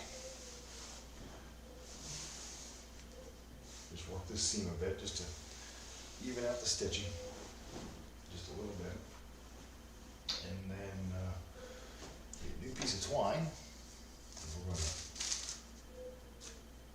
We're going to do this carefully, and the rest of it just lines up nicely. So we're going to focus on it, and I brought my twine through, tied it off. Now I'm just going to stab through to get past that seam.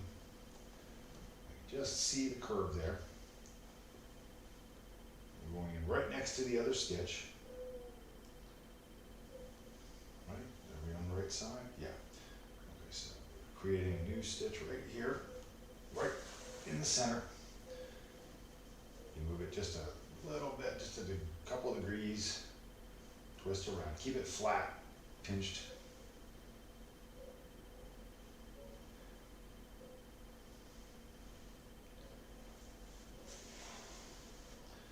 On this side, you go just through the edge of the selvage. So out here, and now we're actually on this side. I'm just going to push. It's the same as the other. It's just a mirror of it. Do a back stitch here.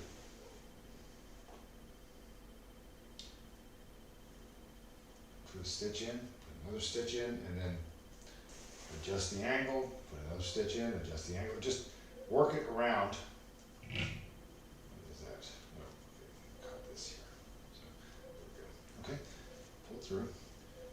Just adjusting around, just to work that around gently. Again, we're transforming this from a two-dimensional, a collection of two-dimensional shapes to a single three-dimensional object. And keep wrapping around this little tab here. There we go. Just periodically check back and forth just to see how your stitches are doing. Flatten this, tighten in. Now I'm going to go back, once I've done all of this, I'm going to go back and put just one more line of stitching just in this top couple of inches, just to reinforce that because it gets so much strain and wear. There's a lot of force that's applied to that as the tent moves in the wind and stuff. So I want that to be strong. I mean, it's all strong, but this one I just want to reinforce. And at that time you can also, it's kind of like if you're loosely sketching something with a pencil or a crayon or a piece of charcoal or something. You know, you start out loose, and then you can refine your lines, and then you get a nice curve. And you can do a little bit of that here. It's almost like drawing. I don't know if that makes sense. Let me know if that makes sense or not. Questions? I'm happy to answer comments and chats and stuff. My goal here is that anybody who wants to make a tent can watch these videos, get the stuff, and do it. So. Something of a linen tent evangelist. I want to see them all over the place, so I want to make it possible to, maybe you'll be able to skip a lot of the R&D that I did, a lot of the hard lessons, and you'll discover some new hard lessons, right? You may be able to advance this beyond where I've been able to go. Just, there we go. So drop back, put our stitch in, and now we're at the point already where we're into the straight line. So you just align these, flatten the fabric to its counterpart, and push.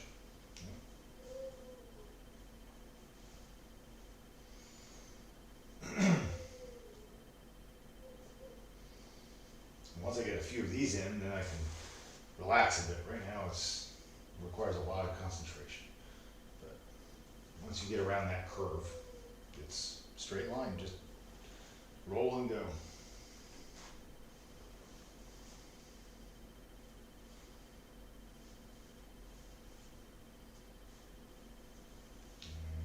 here we are.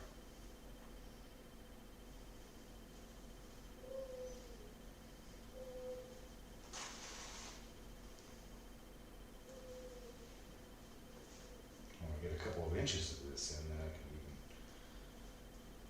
listen to something on YouTube or Rumble, chat, talk, relax a bit. Right now, it takes some concentration to make sure that this is proper. If you get this right, then it goes easy. If you foul it up, then you got to correct it. But right now, that's my seam. That's that roughly rounded top. That's exactly what I'm looking for. And I'm very pleased. So I now have the back attached. It's not fully done because I have to do these complete these seams, but now we have the beginnings of a tent.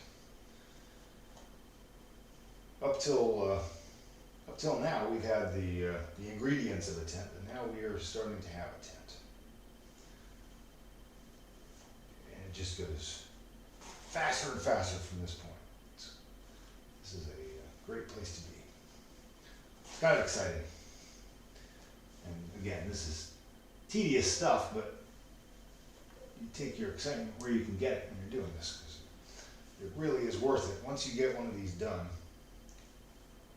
and then you take it out, the first time you set this up in the field, you're going to forget about the labor. You won't remember the sore fingers, and you'll remember the fact of them, but not the actual pain. And it's really gratifying. And even in this case, I'm making this for somebody. I get a real satisfaction in seeing people use things I made. And I put a lot of care into these. I put as much care into this as I did in mine. And I know how much my wife and I have enjoyed our tents. And she and I made two of them. I really enjoy seeing people enjoy the things that I've made as much as I do mine. So it's kind of cool. I'm looking forward to seeing at least some photos, maybe videos of the first time this one is actually used in an event. And it's a great conversation starter at reenactments. You can talk about the way soldiers lived, and you get to experience a little bit of it. So it's a fairly lightweight, low-tech time machine.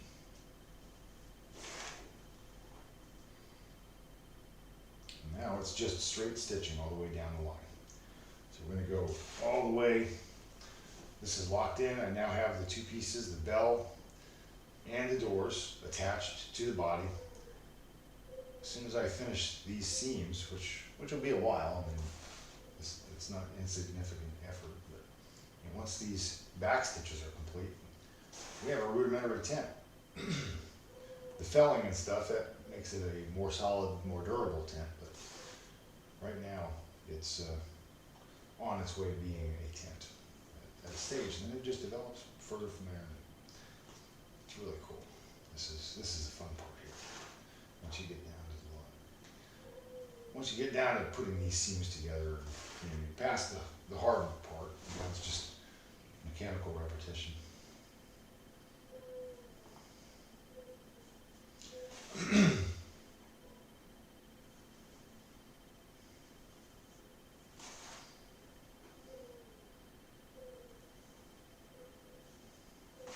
You want to reset that.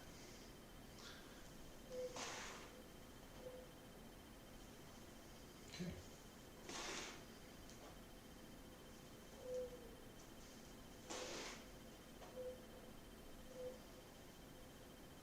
Scout appears to have, she's on her way to falling asleep again. That's her pattern for the last week or so. She plays for an hour or two and then sleeps. Plays for an hour or two and sleeps. The other night, last night she was running around like a maniac doing laps around the room. And then napping and then running laps and playing with the ball, attacking my calves while I sewed. It's kind of fun. I'm glad she's here. She's a good helper. It's good to have a little agent of chaos in your life. Okay, so here we go again with another self-knotting twine bit. There we go. Let's pull it out. Okay, so again, this is the near side. I prefer to have, I want to just double check before I get all the way down the line. So there's the inside of the belt, and this is, as we can see, the inside of the tent. So for goodness sake, check that before you do all of your stitching. I did put, I don't remember if it was a bell or a pair of doors, but I put part of the tent together backwards one time, and there is no simple solution to that. Well, the simple solution is you get your seam ripper, which I keep handy as an emergency rescue tool, and you pull all those threads, rip them out, iron it flat, and start over. And you don't want to do that. It's hard enough doing it once. So just double and triple check before you stitch this stuff together. Maybe you won't ever run into that problem. Maybe that's some idiosyncratic fault of mine, but that's been my experience. Again, twisting, there we go.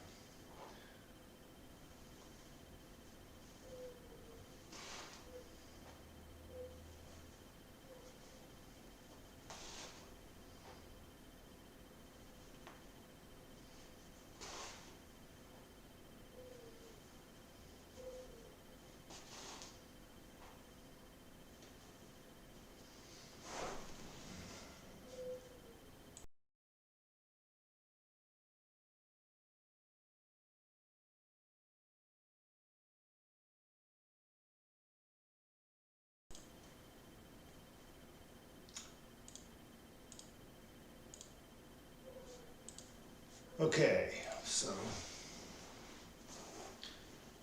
we've got about another foot of sewing to do before we want to add a piece of twine to this. But from here on out, on both sides of this bell, it's just going to be this back stitch all the way down. Once you get it set, it just goes. Get into a rhythm and roll with it. I just jammed the needle under my fingernail, which is not great. Ow, with my thumb.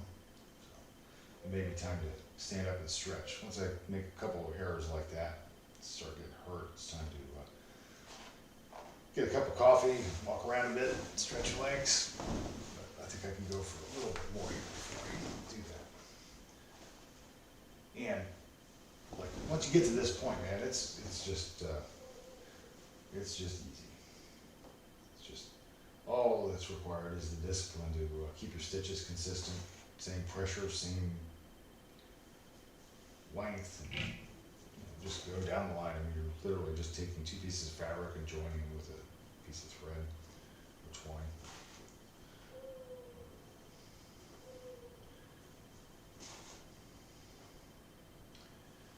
Every once in a while, I like to run my thumb and forefinger with a lot of pressure down this seam here, and it helps to smooth it out somehow. Like it seems to distribute the, you're going to have some that are a little tighter, a little looser than others, and that seems to help to even that out.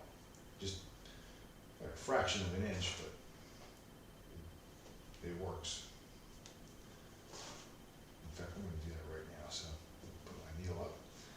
And you can see it's a little bit buckled, so just drag it. And come around this corner here. You want to even that, or the rounded corner. It's not actually a corner. That was the whole point of it. So do that, and then back, just back and forth a couple of times, and that evens that stitch out just a little bit. And then carry on. Ty Brady. Yeah, hey Ty. Yeah, it's a spaced back stitch. Let me show you. I'll switch over to my other view here because it's live. There's like a 10-second delay or something, and I'll bring it up to the camera here and I'll show you. So let's see here. Let me get the light right. Okay, so what I have is, first thing I want to do is I want these two pieces of fabric to be aligned on their flat surface, but then also at the edge. Now I'm going in, you can see the end. Oh, sorry. So here's the end of the previous stitch, and I went down and up through here. Now I'm going back. So I go down, and I skip just about the length of 2 stitches, and I come back up. And now I'm going backwards again, leaving about a single stitch width between this and the previous stitch. So you go over 2, back 1, over 2, back 1. Now you can do a full back stitch, and I think that's what was done on George Washington's marquee. I think that was done with a full back stitch, where instead of going over 2, you go over 1 and go back. Over 1, well you go, let's see, a single stitch, and then you would go down and over just the length of 1 thread and come back to almost to the same hole that the other stitch ends in. So it's just a stitch and a stitch and a stitch. What I'm doing here is a stitch, a space, a stitch, a space.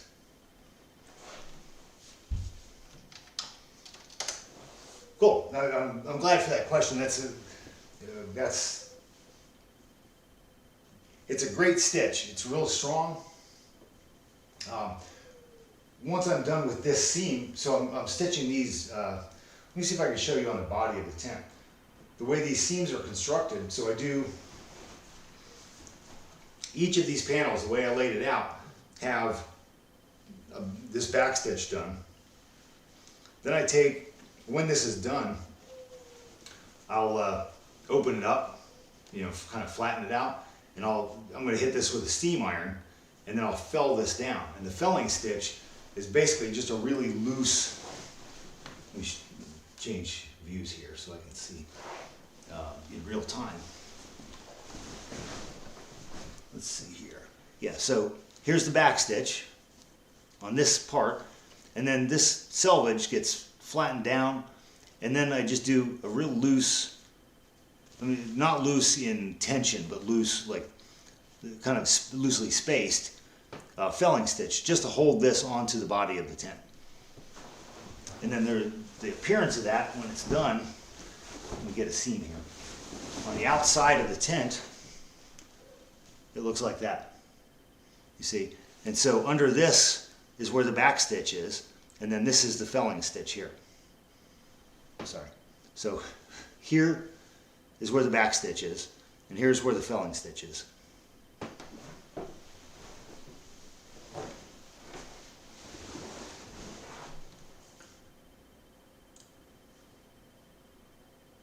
Oilcloth tarp. I recommend the stitch because it's strong, and I've used it. I've never sewn oilcloth tarps. I've sewn a bunch of tarps like this. I use just plain heavy linen, and just use them like this. The ones I have are just made of linen. They don't have oil on them or anything. So I make them just the same way, but they're just flat squares or rectangles. If you're doing oilcloth, and now I'm just going to think in terms of like modern camping. When I was much younger, I was in the Boy Scouts, and then I worked at a camping store, and I remember we sold I think Eureka tents. Like it's a modern tent manufacturer, and I remember they had we sold a seam sealer, and they would go over, and we would recommend to people that they would go over the seams with, I don't know what it was. It was kind of like a little chapstick or something. It was a kind of a wax or something that would go over the seams, so where the stitching is, you wouldn't get water coming through. That's not really a problem with these. These get, they're not waterproof, but like with the tent, when the tent is set up, or even the tarps, you'll get a mist through it, and you'll see individual raindrops hitting it, and as it gets wet, the fibers swell up, and then you get surface tension developing on it, and once it gets fully saturated with water, it seems to shed the rain pretty well. If I was making almost any kind of tarp, this is how I make all my tarps. I do tarps in heavy linen, so I guess the simple answer to your question is, yeah, that's what I'd do. You might want to, if it's oilcloth and you want it to be like really waterproof, maybe sew it like that, and then put, I don't know, work some wax or oil or something into the, I don't know, I guess maybe take a rag with some oil or paint or whatever you're using to waterproof it, and rub that over the seams to waterproof it more. But I don't use any of that on this. This is just the linen, so it's kind of a different thing. But the seam is strong. Does that answer your question? I hope.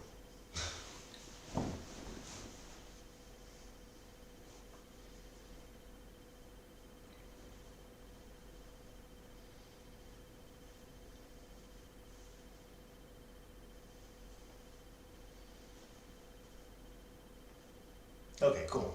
Well, I'm glad it's helpful.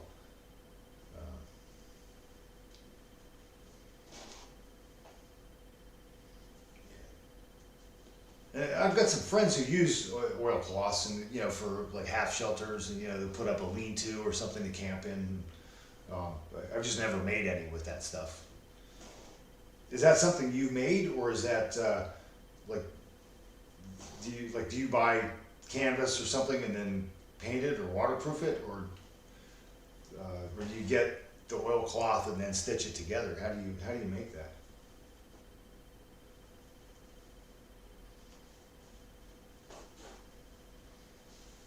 Oh yeah.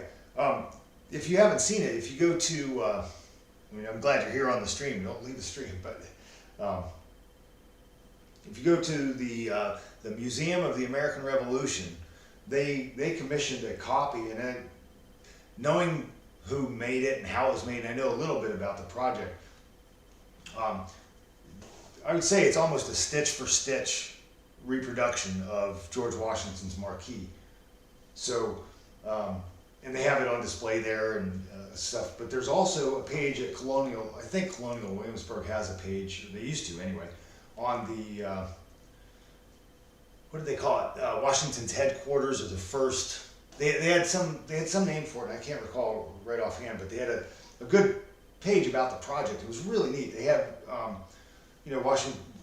parts of Washington's marquee survived, and then they reconstructed it, or they rebuilt it using modern materials at Williamsburg a few years ago. Maybe about 10 years ago now. It might have been that long. But it's really neat. And I talked to someone involved with that, and when I was working on how to do these seams, so it may have been 10 or 15 years ago, because he was working that up at about the time I was making my tent, my first one. And these seams are very similar. They're not exact. Like the ones in Washington's tent are much. Well, there's some differences. Essentially, it's the same thing, but it's theirs are a little higher quality. I think they doubled the twine and used a backstitch rather than a spaced backstitch, and their stitches might have been a little more closely spaced than mine. But this is what I have done on my tents, and I've got two of them. I've got one in the heavy linen like this. And it's just over there. You can't see it in the frame, but we've had that one for 10 or 15 years and camped all over the place in it, and good weather and bad, and it's held up. So my guess is that the common soldiers' tents were a little less carefully made than General Washington's. But that's just a guess. I don't have any evidence for that. Oh yeah. If you want to make a fly, this is how I make my flies. And like if you've got a few yards of it, I would do it like that. You just hold the two edges together. And I like using the selvage edge. I hope this camera gets it.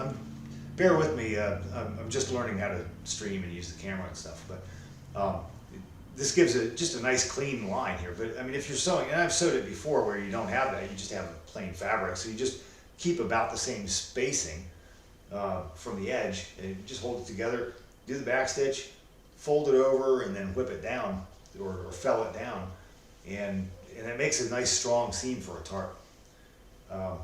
In a couple of days, I'm going to be, depending on how much I get done tonight and tomorrow, pretty soon I'm going to be, like once I get these edges all down on this piece, I've got 7 or 8 feet here, 7 or 8 feet on the other side.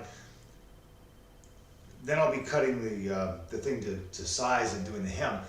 At the very end, then I do rope or twine grommets, the hand stitched grommets, and that's it's kind of a neat process to do, and I do those like the ones on Washington's Marquee and other examples that I've seen. So if you're interested in that, I'll be showing how to do that too.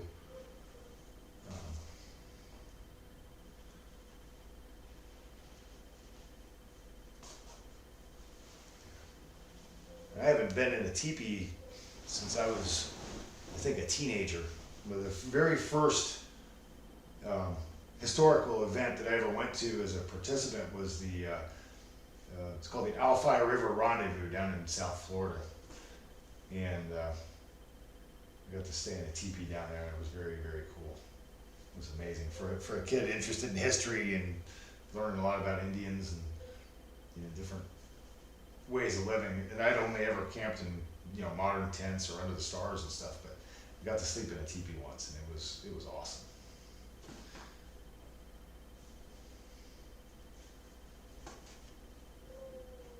Yeah, so yeah, I'll have that on there. I don't know if you're already subscribed. If you hit the subscribe button and there's a bell on there that will give you notifications, and it'll tell you. Now, while I'm doing this, I'm live streaming like every day while I'm doing this because I'm trying to finish this up very soon. But that'll tell you when new videos come up. One of the things I want to do once I'm done with this actual tent is I'm going to go back and I'm going to try to put together like a 20 or 30 minute version of the like here's how you make a tent, but you don't have to watch 20 hours or I don't even know how many hours it takes to make this. It's another side benefit of streaming it. It's going to tell me exactly, because I'm trying to do every single thing on stream, and then it'll give me a count of how much time. But then I'll boil it all down into a fairly simple thing, because like once you've seen a foot of stitching, you get the idea.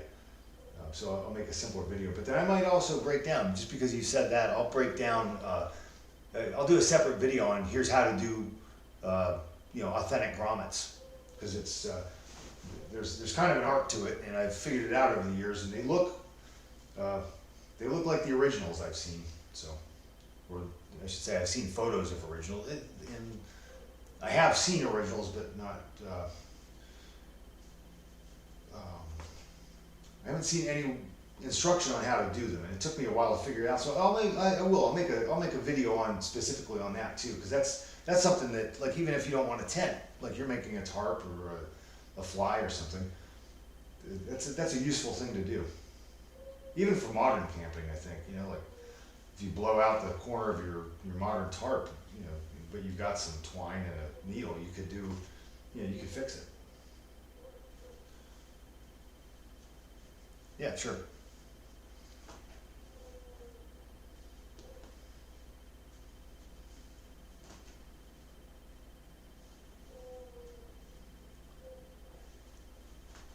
I ought to thank you. You're the very first visitor to any of my live streams ever who's chatted and interacted. So we've reached a milestone tonight. So thanks. I'm glad you're here. Can I ask how you found the stream? I'm trying to grow my channel, so I'm trying to learn how to use the old marble or lead ball. Oh yeah, sure. Where you just tie it like into the corner, and then run the rope around that.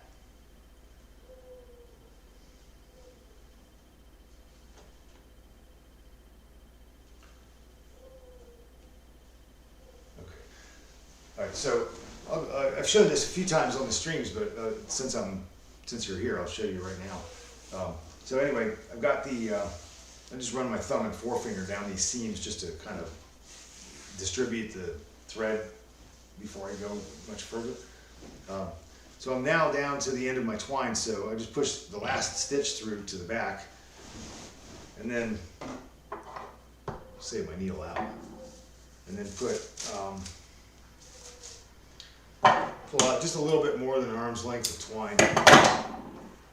You want a cake of beeswax.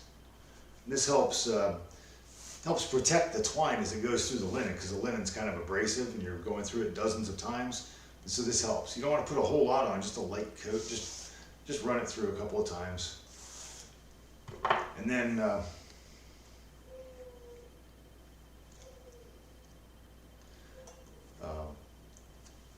and I get these needles at, this is a leather stitching needle. This is a blunt needle.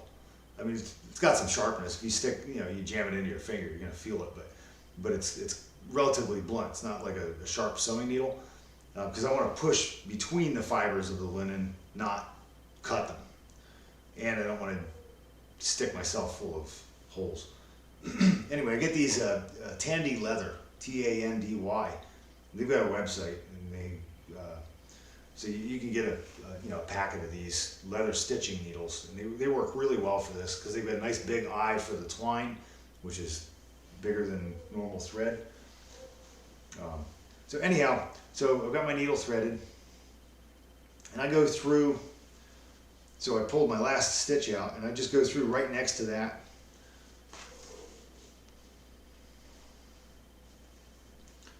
And I get the tail of, that last tail of the other twine, and I'm just going to tie a square knot. So left over right, and right over left, and then I trim that. And then I just tuck that in. That gets hidden underneath. Like when this seam gets folded over and stitched down, you'll never see that, but it keeps you from, while you're stitching, it keeps it from pulling out. It just saves a bit of annoyance,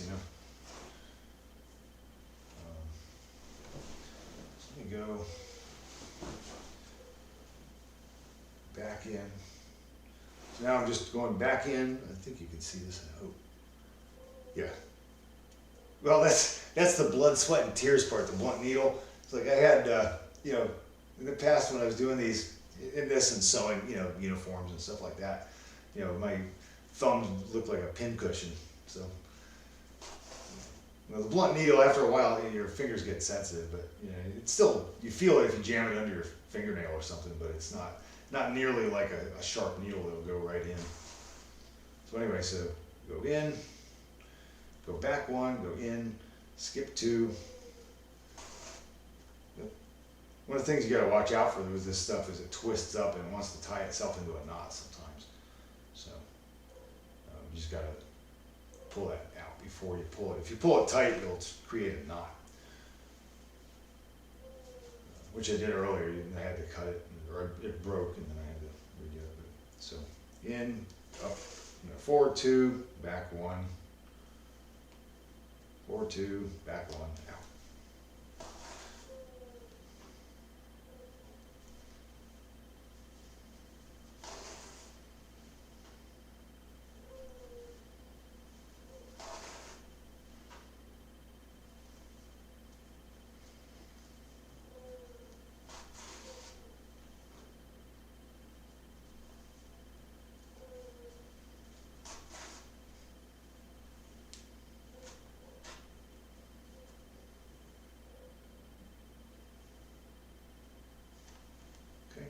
Untangle.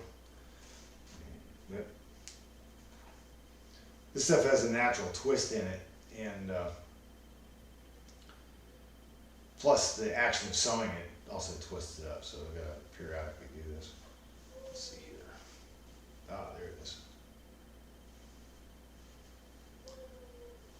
And I find if I put too much wax on it, I don't think I have too much wax on this one, but if I put too much wax on it, it gets sticky and grabs it and wants to twist it up more. So just a light coating of beeswax.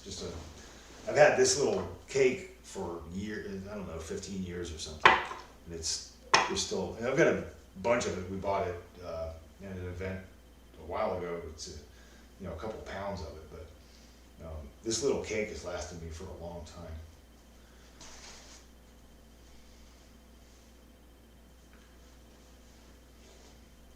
You have to care for heavy linen different than other cotton canvases.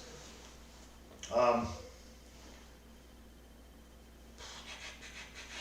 would say linen, okay, this is just stuff that I've heard. I'm not an actual expert on it, but I've been using it for a long time and heard of it. So supposedly linen has antibacterial properties. I don't know how or why, but that's what they say. The way we care for this stuff is don't put it away. The same with cotton canvas. Don't put it away wet, and you generally don't have a problem.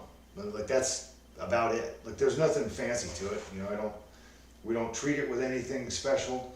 I just we set it up. If we're at a reenactment and it pours down rain, hopefully we were down at Fort Randall. I don't know what part of the country you're in. I'm in Ohio, and so we go to Virginia and West Virginia, Ohio. Events around here. We've been to and I've also done stuff down in Florida and different places.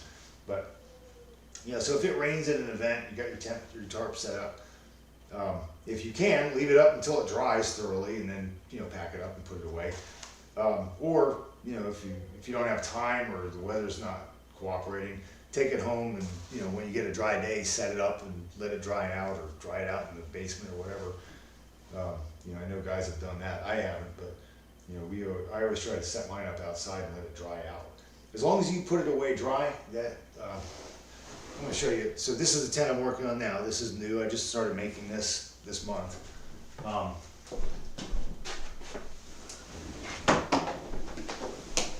This tent, this is mine that I made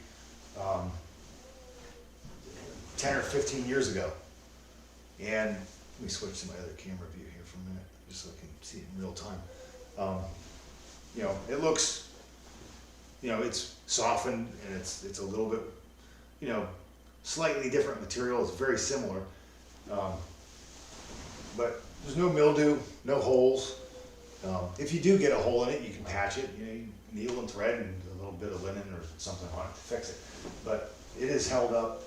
It's held up really well over the years. And all we do to care for it is don't put it away wet, and fold it up, and just be gentle with it. But there's nothing special. We don't treat it with anything. Nothing fancy.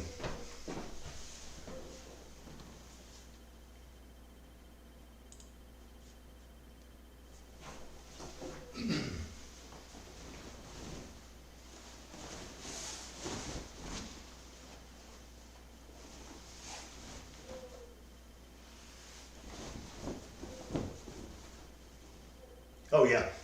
Yeah, me too, because it's a lot of work. But we really enjoyed it. One of the cool things about these is they're well, I mean, besides that it's more authentic than like I had a okay, so I started reenacting when I was about 16. I was at a Boy Scout camporee, which is like a bunch of like hundreds of Boy Scouts in a big campground with like troops from all over the place. And right in the middle of the camp was this American Revolution group. I mean, it was the 42nd Royal Highland Regiment.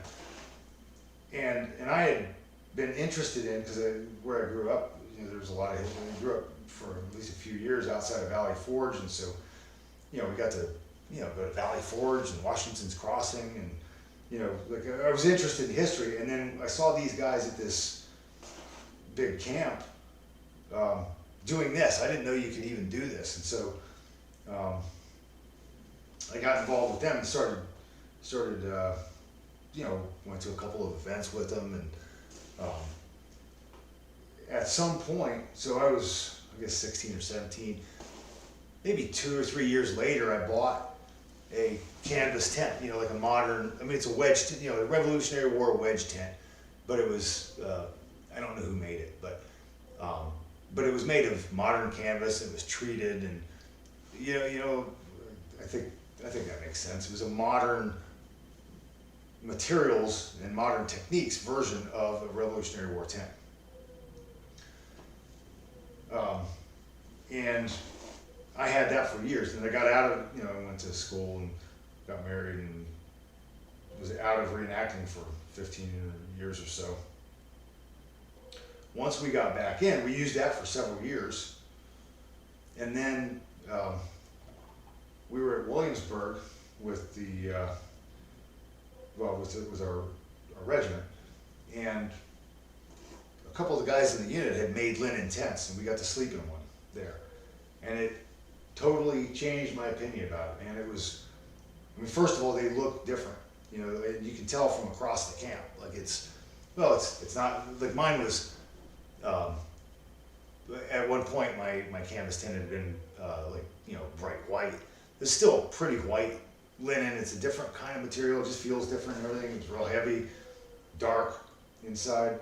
This stuff, I was like, wow, these are, what's different about this? And everything was different about it. Like, you know, the sun rises in the morning and it comes through because this is kind of translucent, and you know, just everything literally from the ground up. The ropes are different than they were put on there. The grommets were different. Like the whole construction was different. This is hand sewn versus machine sewn.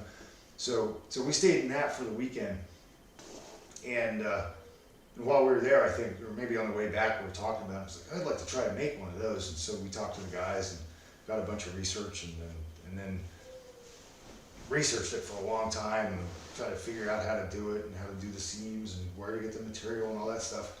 And we had a lot of help from our friends who had already done a lot of the heavy lifting on learning how they're to be done. And then we did it, and it's held up great. Yeah, the other one's hand stitched. Yeah, that one is, and then we made one, back in the period they used, when I was doing my research, it turns out they didn't just use one kind of linen. So like there's this kind of linen, and then there's a lighter stuff called Osnabrig's or Osnaburg, which is kind of a thinner, cheaper linen. And I was like, well, you know, I want to make one of them too. So we made a lighter one, and that's nice. This one is the one I'd want to be in a blinding thunderstorm in, just because it's a little, it's just a heavier, stronger linen. The other one works and is authentic, you know. So if you're going for authenticity, you know, they suffered. So, and my philosophy on reenacting is I can put up with almost anything for 3 days.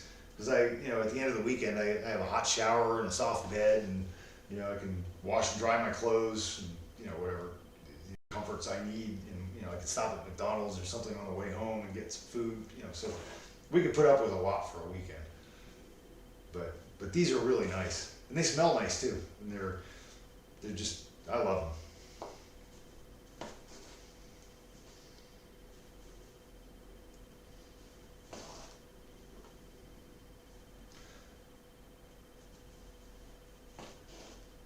Yeah, right.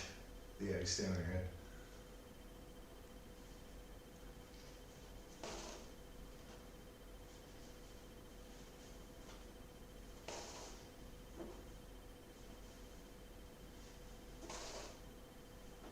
Oh, the history's cool. Hey, if you're interested in tents, go online. I don't know if you know people I know, or if you're in the same circles and reenacting and stuff, or you know where you are, but there's something you should look up called it's called the Tent Article, and I'm not sure. In fact, let me see. Like I have a PDF of it, but let me see if I can find that and point you to a link for it. Let's see. It's by, I think the main author is a guy named Greg Thunberg. The Tent. And if I can, I'll post it in the chat for you. This was the starting point Okay, he's got it on Scribd. I don't know if you have to pay for that or not. I don't know where you get that, but this is the one. I'll give you a link to this, and you can figure out what you want to do about getting it. But and you may be able to find this somewhere else. But this is the article. It appears to be here. I'm going to post this in the chat for you, and if you're not able to read this, maybe look around. Maybe it's somewhere else online. So check that out if you can. It's called the tent article, or military tent article, and the full title is "To Shelter the Enlisted Man: A Study of the Construction of Other Ranks Tents During the American War for Independence." There's a lot of really good information in there. Oh, you know what? Up in the upper right, if you're not already a member of Scribd, and I'm not, but I happen to already have. Oh, and there's on that page. There's an article by John Rees, R-E-E-S. He is a highly competent scholar of the Revolution, and he has, or used to have at least, and I haven't looked in a while, but he used to have a great website with loads of links to his articles and stuff. But it looks like he's got one up here, so I don't know if it's just on here or maybe it's on his site. Anything by him is going to be really good. So check out, Osnabrück Tabernacles. So that material I was telling you about, Osnabrück's for our thinner material, our thinner material tent. In fact, I've got it in the other room. I'll just, if I think I have it in the other room, I'll bring it in. I'll show it to you. You can see the difference. That comes, I think, from a book called Private Yankee Doodle, where the guy talks about they have these thin tents and describe them as our Osnabrück tabernacles, and I think there's one point where he talks about our misty tabernacles, because when it rains, you get a little mist through, and until it all gets saturated, and then it tightens up and becomes more water resistant. But it's a great article. It's a good place to start.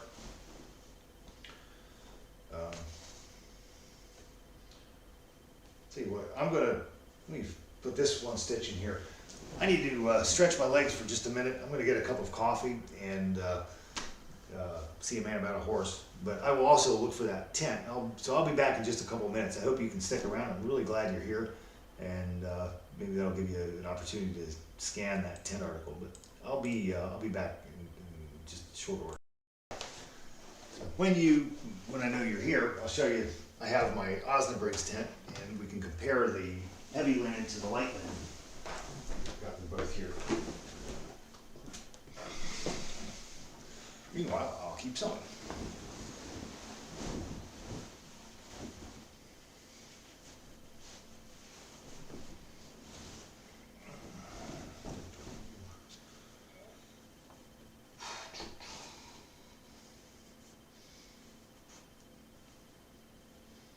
Oh, okay. Got another knot developing. There we go. Usually that happens if I'm in the middle of a long run where it's just going real smoothly. It doesn't bunch up or kink or anything. And it's often on the first stitch or when I stop and start.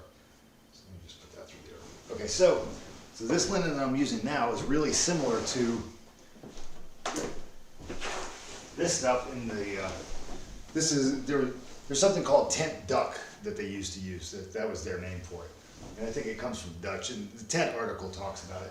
So this is kind of a heavy linen. You see the inside of it, and, the exterior of it. It's real sturdy. Then we have Osnabrück's, which is a sort of a thinner, cheaper linen. And that's this. This is the inside. You can see how it gets bleached by the sun over time. Right? So there's the color that it was probably originally.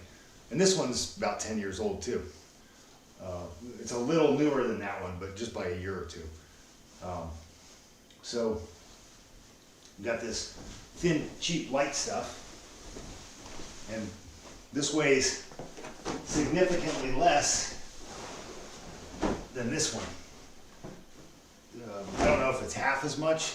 So like that might be 11, the heavy one is maybe 11 ounces per yard, and the Osnabrück's might be like 7.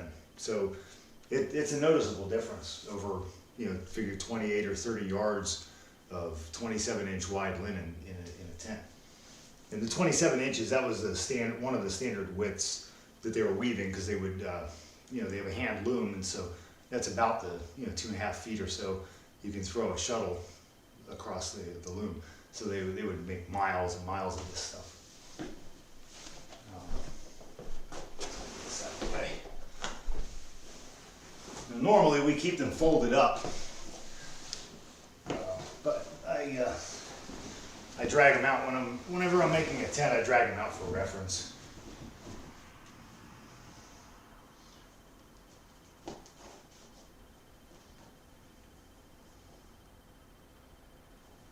I always like to have a real example to look at. Like, how did I do that?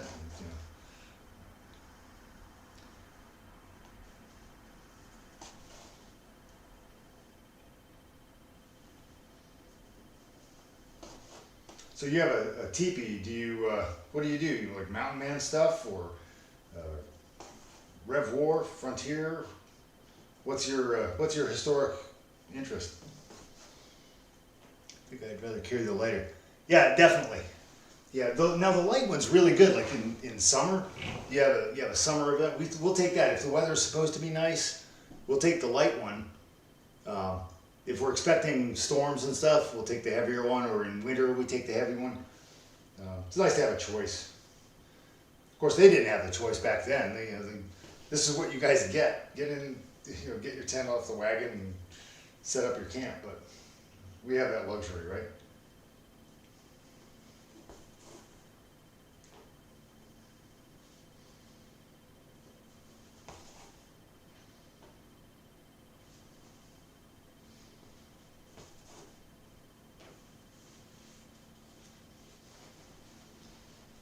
Oh, cool, Mountain Man Rendezvous. Okay. Yeah, like I said, the Alafai River Rendezvous, and it's still going on. I saw an ad for it last year before the event down in Florida. That was the very first living history event I ever attended, and it made a real impression on me. I can still, like, even now, and it's, I'm in my early 50s. I was probably 16, 17 maybe. I think I was 16, and it was my first step into the time machine. It was awesome.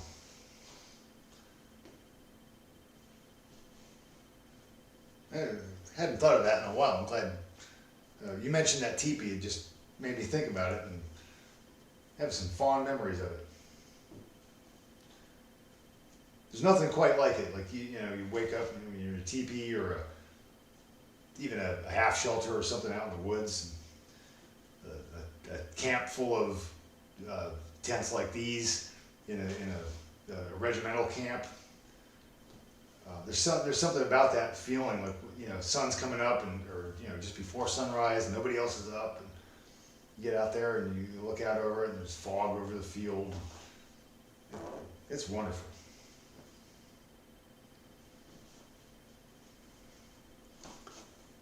Yeah. Yeah.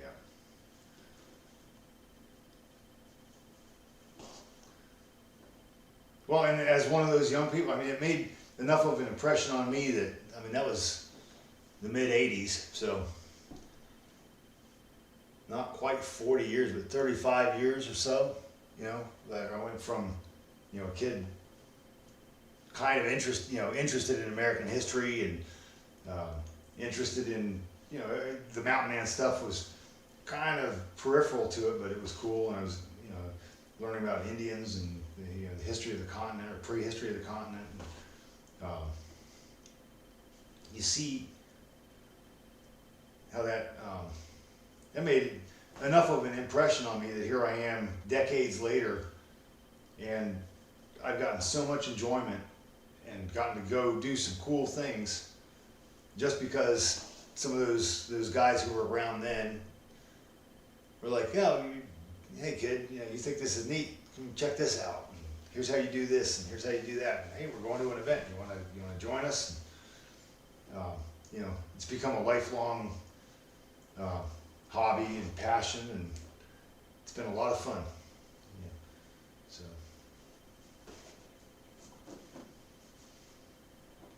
And we always enjoy, like when we're at an event, kids will come up and, like little kids. We do this thing with the Daughters of the American Revolution around here. They have a summer, kind of a day camp for kids who are interested in history, and they come out and they see the camps and they learn about, life in the 18th century and, the revolution itself and the Constitution and stuff. And a lot of them are really not only like interested, but they're already informed. Like they've been looking into stuff and they've been reading and studying and 10, 12, 14, years old. They're already getting a love for history and for, at that age you're not doing a whole lot of serious research, but they're learning how to learn about things that they like. So it's just good all around, I think.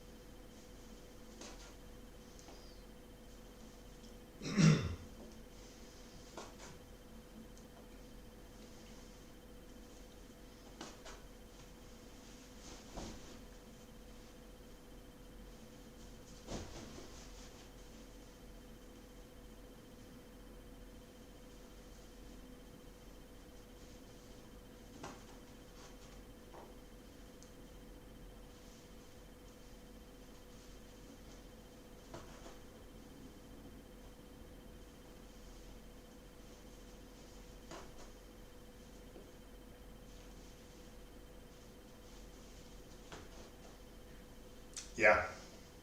No, and the joke around a lot of our reenacting events is, people will come up and they'll, my friend, this will illustrate it. One of my friends has, and this is a true story, but they love to repeat this one. They were doing an event, and they've got a campfire and they're cooking something over it, and this good, lady and her husband come up and one of them says, "Is that a real fire?" And just to be silly, the guys say, "No, we have a propane tank. There's a propane tank hidden in the tent back here." And he says, as the guy's walking away, he taps his wife on the shoulder and says, "See, I told you. People are amazed by, oh, you can cook on that's a real fire." And we get that from kids a lot, but also adults at different events. Like, people don't see a fire, let alone have any idea how to start one or be careful around it, and how to cook over one. So just basic survival skills that people did for 100,000 years, and now in 120, 150 years, there seem to be great mysteries to people. The microwaves in the tent, right? Yeah, like it's kind of weird that things have become so easy that basic stuff like, well, how do you start a fire? Well, your matches are wet. Well, what if you don't have matches? How do you do that? Gee, I don't know. So in a lot of ways, we're really technologically advanced, and yet we don't know how to do the stuff that cavemen could do 40,000 years ago. What do you do to get food or to cook it or to, like with sewing here. Okay, you can't just if you can't just go down to the store and buy a tent, what do you do? Well, you can make one. None of this is real complicated. Like, to make a basic one, or like you're talking about with your oilcloth, you can make a basic shelter out of a square of canvas. There's this, I think it's Nicholas Cresswell, this guy I'm in Ohio, so I'm particularly interested in frontier Ohio history. This guy in, mid 1770s, I think, is here in Ohio, and he's living he had a 10 foot by 10 foot canvas. It was linen, I guess, but that was his shelter. And well, what do you need for that? I mean, you think about that. That's 5 feet on a side. You just string it between a couple of trees, and you've got a nice nice, pretty lightweight shelter that you can carry with you. And that's what he lived in. You know, if you want to get fancy, you can make a tent, but you know, this is good in maybe this is better in a thunderstorm than just a tarp, but not a whole lot. You know, if you set your tarp up or a lean-to or something, you can be pretty comfortable.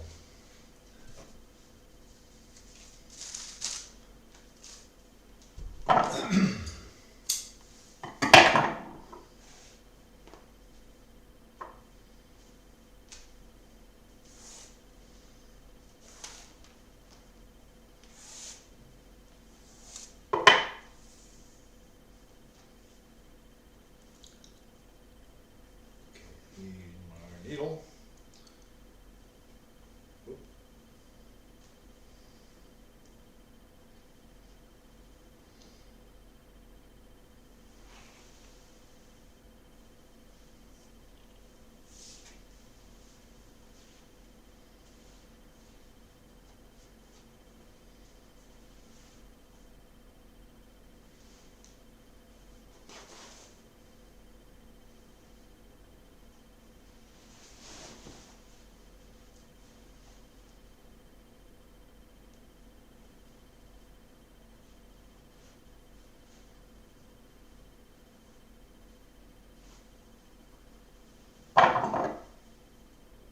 Yep.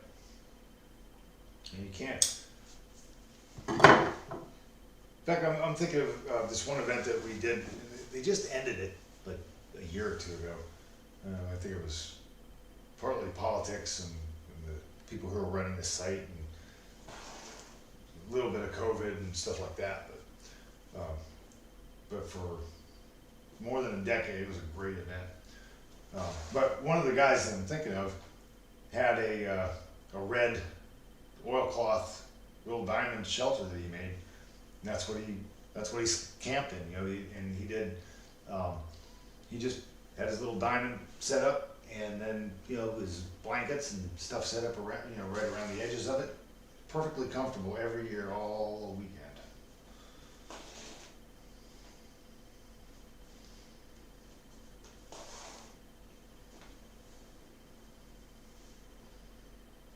It doesn't take a whole lot to keep people alive and pretty comfortable if they know what they're doing. But they have to be taught how to do it and get some practice with it and get used to it,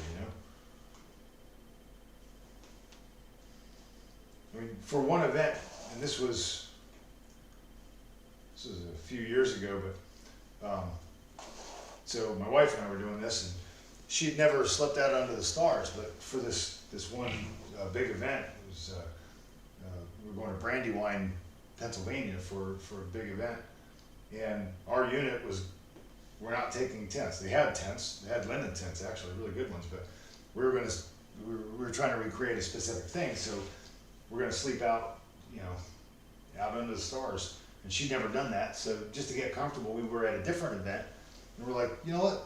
We're here, we're safe, our truck's, 20 yards away, let's just try it here. So we did that.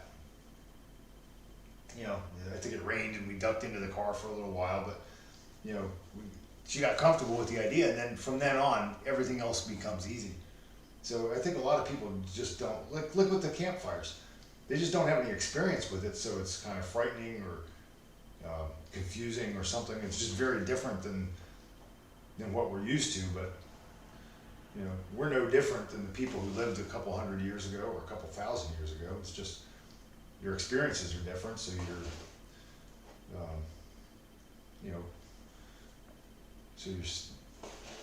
you're more or less comfortable doing things the way that you're accustomed to.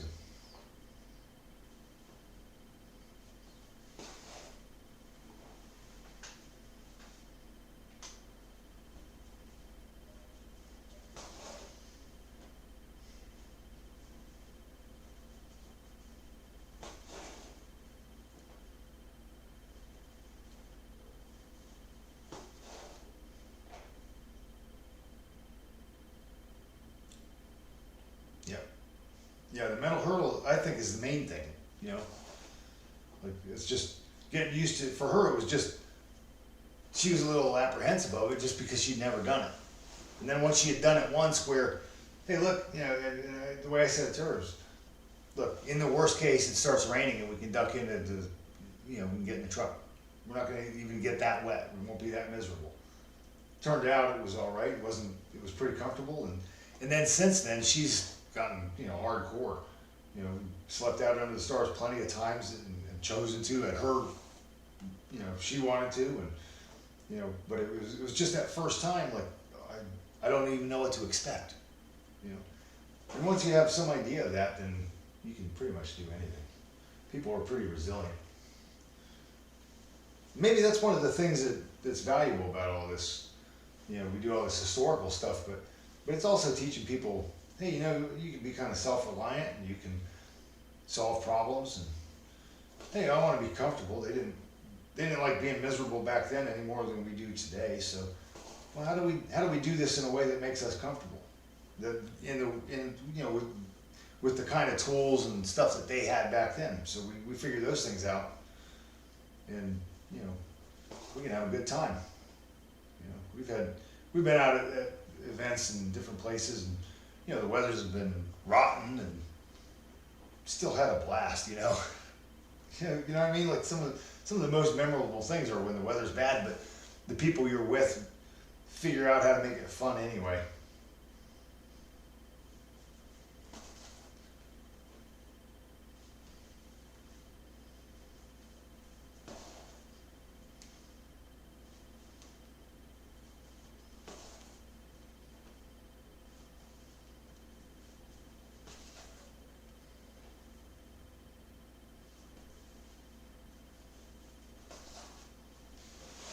Okay.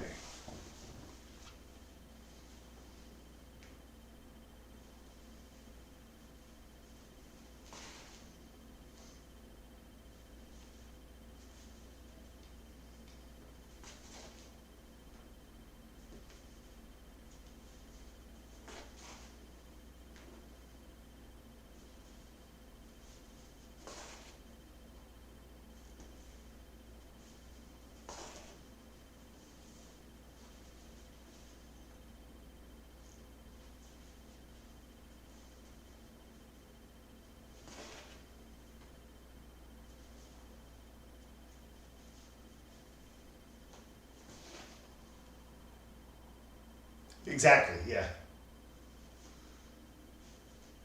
And then that's the stuff that you remember years later. Oh, remember that thunderstorm? I mean, like literally the first night, I had finished that tent, the big heavy one. I finished that tent, and then, and that night we were going up, one of the groups we're part of kind of locally is a frontier militia. And they were here in like 1778, and around that period, and they would range. It was a ranging company, so they would patrol kind of the border of Ohio, between Ohio and Pennsylvania, down to West Virginia, and back and forth, and protect settlements. So anyway, one of the guys in the unit has a farm, and out behind his back 40, there are these woods, and so we were going to camp out there. Just the unit. It wasn't a public event. It was just, we're all out there in period clothing, period food, and setting up our camps. And they set up they had like a 20-foot long tarp that they set up a lean-to. And that day I finished the tent, and so we took it. And so we get out there after dark and we trudge out there and we set it up and sat around the campfire and stuff.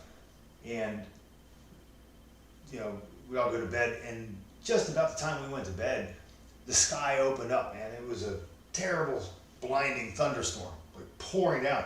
And we had never used this tent before. We'd never been in a storm in a linen tent. And I was like, boy, I hope this, I hope this works. I hope this holds. And I like to say now, people ask how they are in the rain, and it was like, well, my wife was still speaking to me in the morning, so I took that as a good sign. It was fine, and we still, 15 or so years later, still talk about that as a great time, because, oh yeah, it rained, but we also had a really good time. We're telling jokes and singing around the fire, and had some good food, and, we're there with our friends. It was just fun. But you remember those,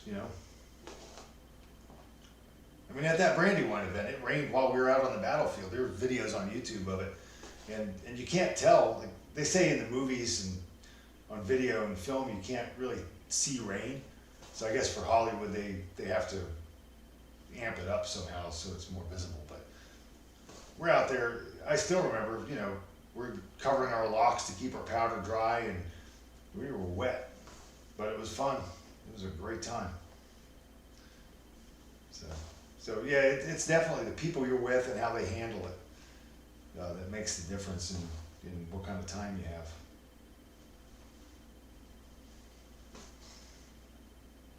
Yep. Yeah, trial by fire.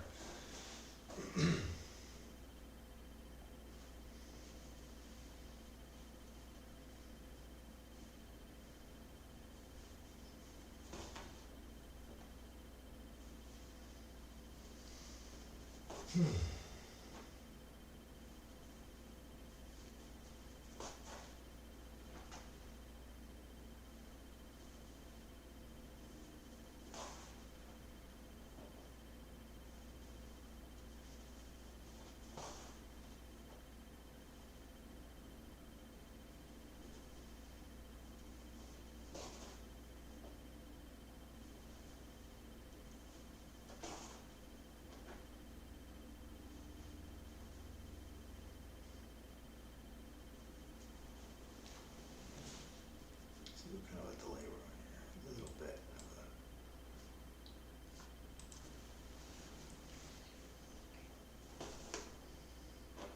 There's a bit of a delay on this streaming software I'm using, and I don't know that I can change that or not, but it's a little disconcerting because I just looked over and it was not sure, you know, how far back it was, but it wasn't. It's only a little bit. Stepped away. Oh, what was it? We went to the Civil War show. There's a big Civil War show up in Mansfield, Ohio, every year, and it's cool. If you're, I don't know what part of the country you're in, but if you're anywhere near Ohio, look up the. I think it's just the Civil War show. It's called. I'm not sure exactly, but so we went up there. I forget why. Like maybe just for fun. Like we went up and we met. How was that? We had met somebody from a reenactment unit. I think who was going to go up there, and I think he said, "Oh yeah, you know, you can meet the rest. We're going to be up there," or something like. There's some reason we went up there, but that's really where we got into it. My wife had never done any of it. I hadn't done any of it for a long time. But we went up and we met the guys. They had a camp set up, and you know, she talked to my friend's wife. I mean, they're all our friends now, but at the time we didn't know any of them. But I think we met one of the guys somewhere, and we're talking about history or living history, and he said, "Oh yeah, we're going to be at this event. We're going to be demonstrating Revolutionary War stuff." They had kind of a timeline thing. So there were World War II guys, and there's Civil War, of course, and Rev War and stuff. Anyway, we went up there and we met the people. So the short answer to your question is, what got you in was the people, because we're already interested in history and stuff. But then we met the people, and they were really nice to my wife, and she really got along with a couple of ladies, and like we just had a good time. It was like, oh, you know, we like these people. We want to be around them, and we're interested in history, and it looks like they're doing fun stuff. And that's kind of how it started. Oh, Texas, okay. Yeah. I've been to Texas twice. I have been down to Austin twice, and I have a friend in Plano. We stayed there, and then went down to Austin from there for a football game. So you guys, I mean, Texas has a Civil War history, and I don't know what all. I mean, there's a lot of frontier stuff there, I imagine.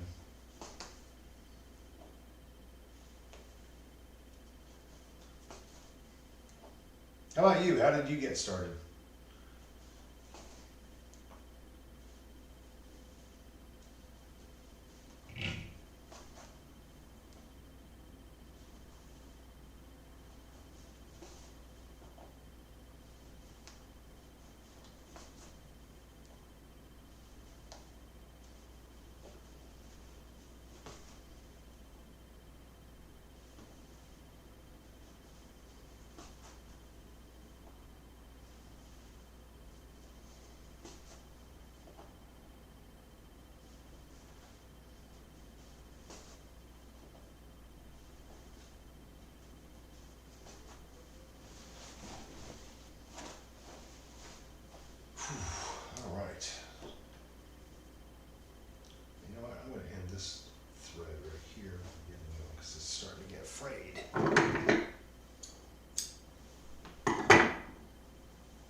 Oh yeah.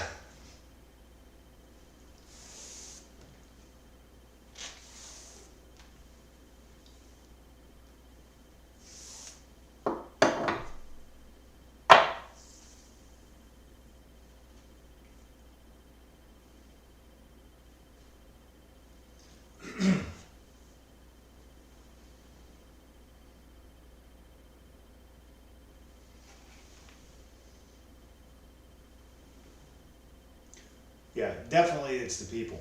I mean, we've met some of our very best friends, and just nice people at every event. Like I can't think of, I mean, offhand, because we've talked about this before.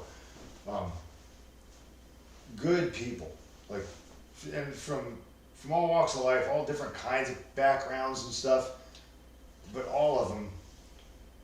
Like there's no, I was talking to a friend of mine who doesn't do living history, you know, or anything like that. And he was asking me about it, and I was like, you know, I don't think I've ever met, and like even now offhand, I can't think of anybody that I wouldn't trust around my camp or my gear, or leave my wife alone with them for a while and go off and do, you know what I mean? Like everybody is trustworthy that we know, and just good, fun people, and in hard times too. Maybe not real hard times, but like, you know, apart from emergencies and stuff, it's all pretty safe. But I'm thinking of, you know, just like we were talking about storms and stuff. You know, you're in miserable weather, or it's, you know, it's cold or it's hot or pouring down rain or whatever. You know, but you all have this shared interest, and it makes it fun.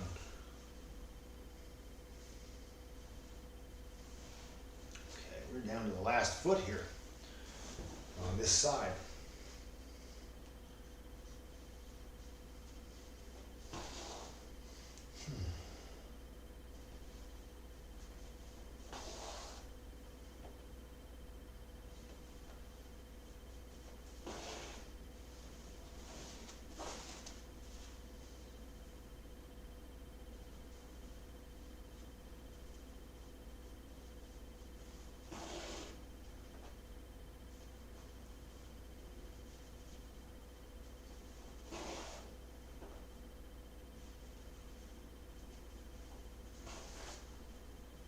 Yeah, yeah, I think so.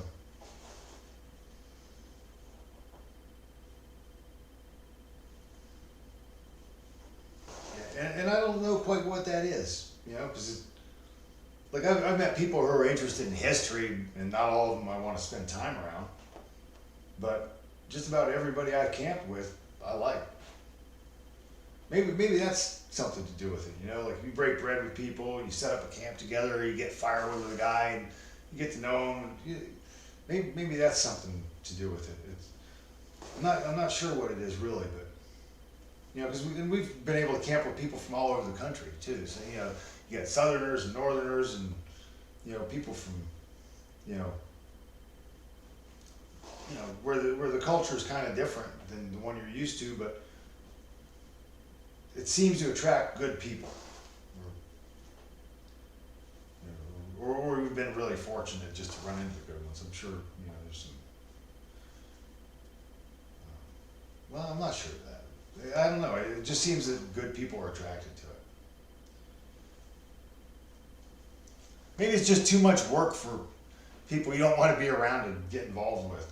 You know, 'cause, I mean, there's a certain amount of labor and expense and stuff involved in it. So maybe the people you don't want to be around don't want to go through all the trouble.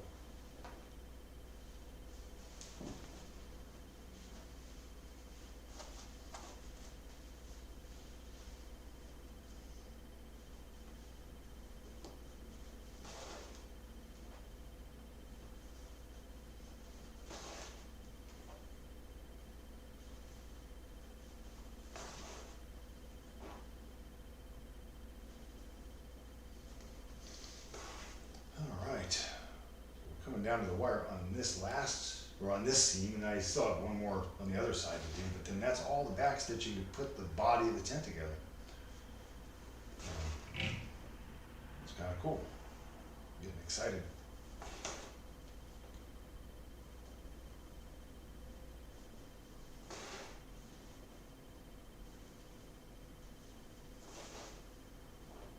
Right, yeah, too much work for lousy characters, I agree.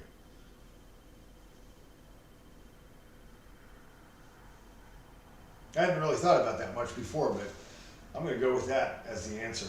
I really think so. Cause you kinda have to, well, in order to learn any of it, I mean, you can learn so much from books and museums and movies and TV and the internet and stuff. But really, to learn how to do stuff, you need to have somebody show you how to do stuff.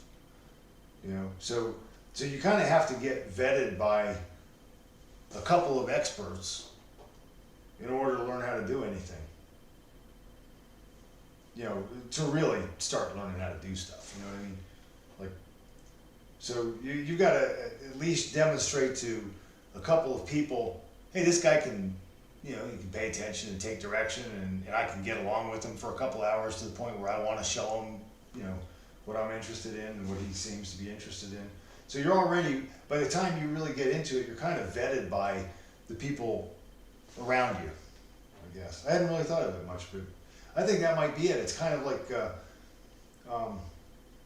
yeah, like you, hey, this guy's all right, you know. I talked to him for a couple hours, and you know, we were able to work together on a small thing, and he's okay. And then you meet the rest of his friends, and you know, you find out pretty quickly if you can work with a guy, you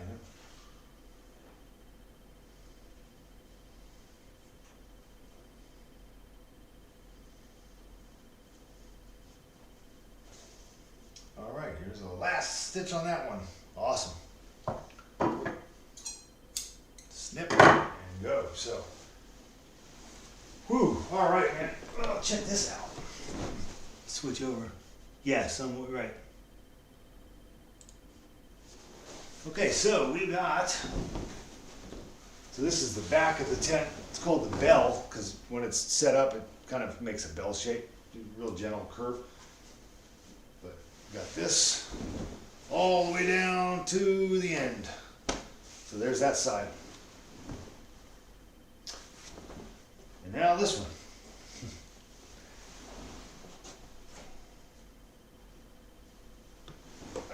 Excited. Starting to get heavy.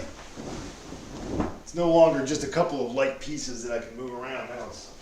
Now it's starting to be a tent.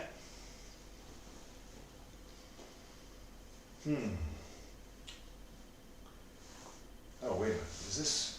Well, I can do it this way, right? This direction.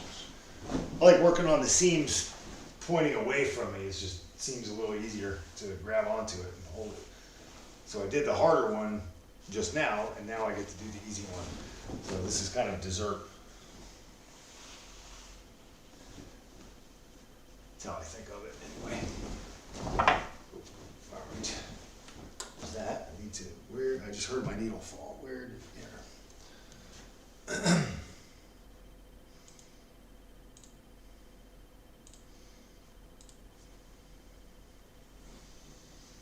Okay, so now I need to wax a new thread.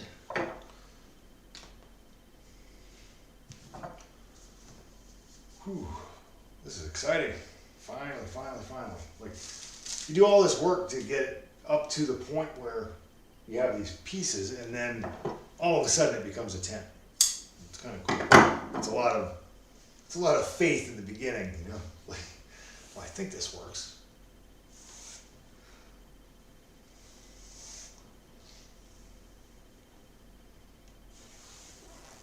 That's why I like making tarps too, or wagon covers. You know, they're kind of fun. You just cut the panels and put them together, and then you do the grommets and the hem, and you're done. With this stuff, it's a lot of, gee, I hope this angle's right. And I know it is after a while, but you know, even now, it's a lot of head scratching. Sometimes correcting errors and stuff. I can't see that. All right, where is it? There we go. Okay. All right. So let's get this locked in.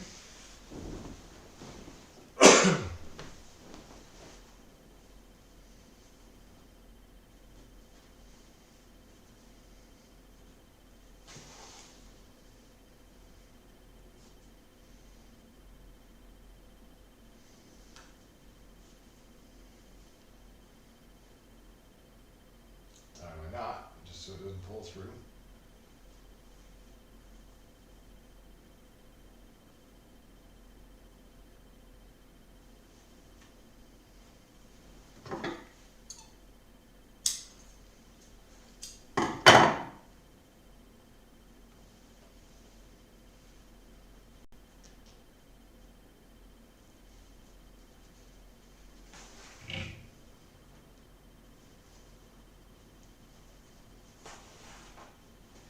Doing it this direction seems easier to me.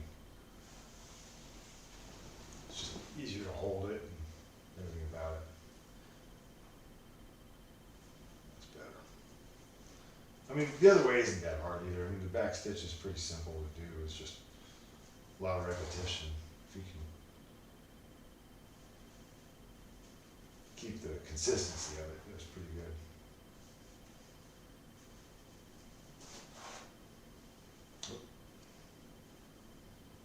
OBS, yeah.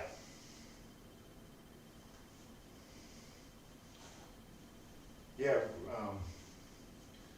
I guess about a year ago I was looking into streaming and stuff, and I looked at a couple of different programs, but StreamYard and OBS seemed to be the ones that the guys. What it really came down to is, like, I just started listening to the guys whose streams I watched. Well, what do they use? And somebody suggested OBS, so I checked it out. And, so I downloaded it and watched a couple of videos on how to set it up and stuff, and I got it working. So I was like, all right, that works great. I'm cool with that. Now, I don't know if OBS, and I haven't tried this, I don't know if OBS lets you stream with other people at the same time. I think StreamYard does. Some of the other channels I watched out where they have multiple people on at once. I don't know if OBS does that or not, but for individual streaming, it seems okay.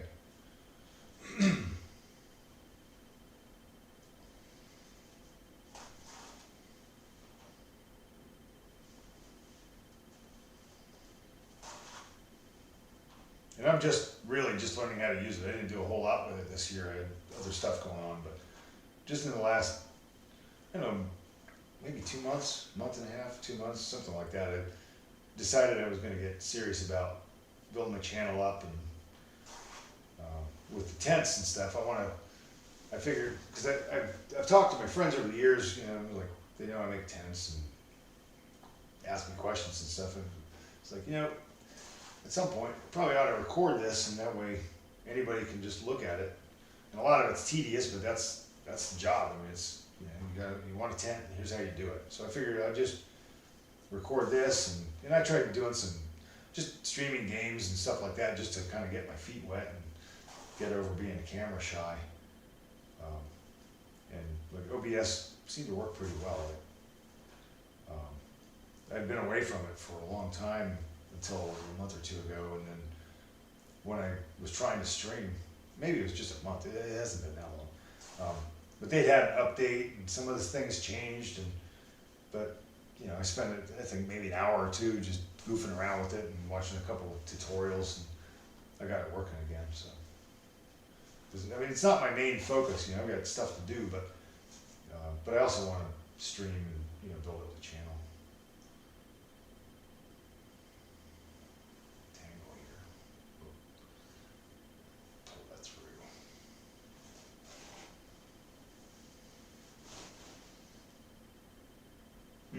Good. Yeah. Do you stream? Do you have a channel?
since I started using it, you know, it's like if you get I don't know, if you get a Volkswagen, suddenly you notice Volkswagens all over the road. Since I started using OBS, I noticed people would mention it in streams and things that I was watching. So it seems to be more popular than I knew when I got it. And I can see why. I mean, I was able to figure it out, and I don't have any special knowledge about how to do this kind of stuff. Like it was pretty. I mean, it just took I guess after a few hours, I had it going, and I was able to get a stream up, and it's not too complicated. You know, I like simple tools. You know, needle and thread and scissors, right? OBS seems like that, but it seems like there's a lot of stuff you can do with it that I haven't scratched the surface of yet. And I guess I could, but right now I'm just trying to learn how to, you know, like I just figured out after, I think I streamed 6 episodes of getting the tent set up before I figured out how to turn the microphone on. So I think the first 6 streams in this series, there's no sound. And then one of my friends watched he's actually one of my reenactor friends watched some of it, and he said, "Hey, where's the sound?" I said, "Oh, I don't know. I hadn't thought of that." So, but you know, messed around with it for I don't know a little bit of time, and hey, got that working. And I know it's a little rough right now, but you know, I'm learning little by little, and the program's not making it harder to learn, which I appreciate. You know. There's probably a whole lot more I can do with it that I've even guessed.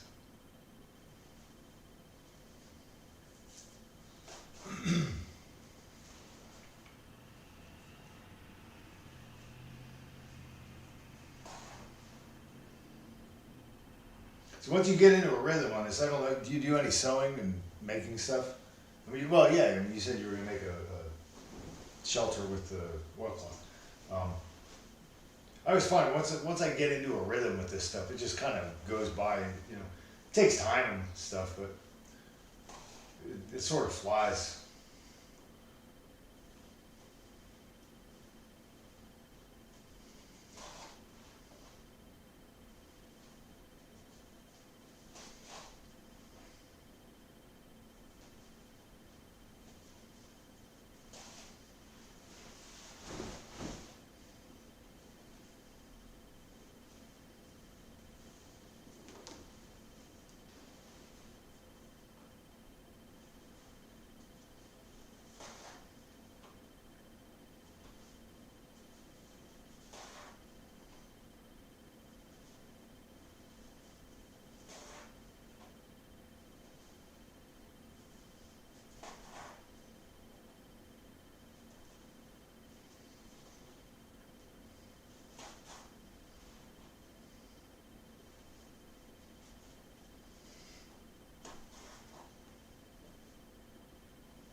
All right, we're cruising now.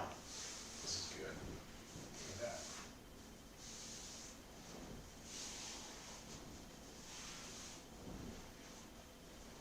Not bad.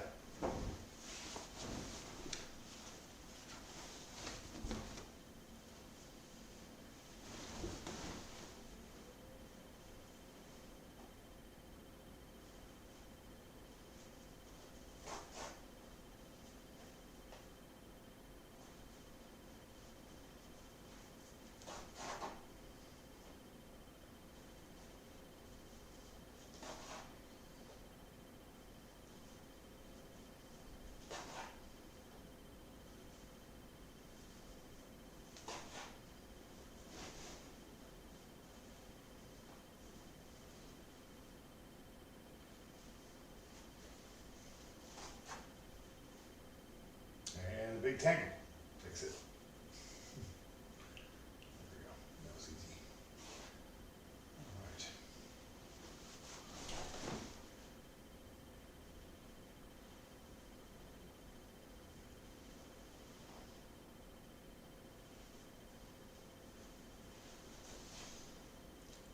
How many hours in the belt back? To to do just the bell, I don't know offhand. I'd have to go back and rewatch the stream. That's one of the, I think I mentioned earlier, that's one of the things I wanted to do is, I set out to, I'm just gonna record everything I do on this, and then I'll have a count of how long it takes to do each part. Like I know with this, I think, like, when I started, it's about 10 minutes per foot for the stitching here. Bell has, I mean, if you don't count the cutting out and stuff, and my cutting out this time took twice as long as it should have, because I made a mistake in the beginning of it, I had to redo it. So, like that stream is like 3 hours long, and it should not have taken that long to cut the parts out. But I usually figure about 10 minutes per foot to do the stitching. So the bell's got, I don't know, I don't think it's quite 14 feet, so maybe 12 feet, something like that. 12 or 13, so, you know, whatever that works out to. It's a couple hours to make it, but then you put it in, like this is the bell, and, well, that's the body, this is the bell. You know, because you have to do, you've got your centerpiece, which is triangle, and then each of the flanking pieces are triangles, and you stitch them on, so you do the back stitch, but then it's another, and the felling takes a little less. So by the time you get it, you know, you gotta stitch it, and then you gotta go back and, you know, fell it down. And then the attachment, of course, is, you know, whatever it's taken tonight. I mean, I started doing the attachment tonight, so I've been streaming, it says 4 hours ago. So in 4 hours, I've attached, actually, in 4 hours, I did one edge of the front, not the complete edge, but almost a complete edge, so like 6 or 7 feet of the front, 6 feet of the front, and the entire bell.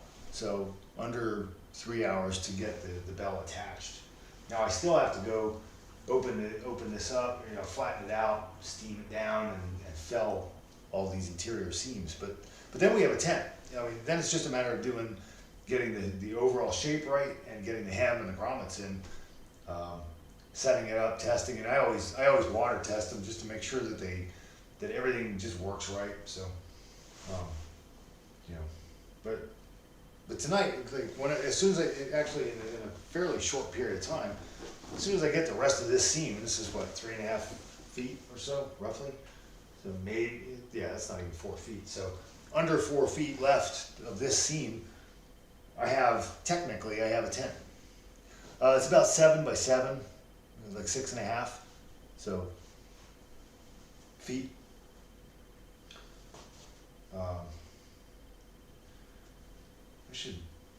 I have an engraving with, they made this guy named Lockie. He was a British officer, and he made this thing called a treatise, or an essay on castrametation, and it's how to set up a military camp of the middle 1770s or so.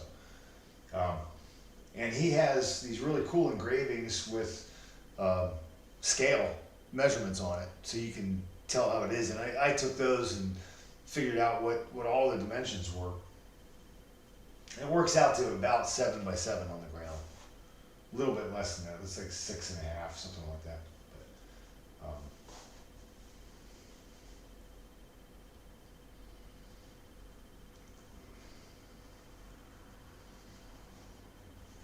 and the bell extends out from the corner, you know, from the back. I think it's like 16 or 18 inches out back, and then the doors, you have the standard or the upright for the front pole.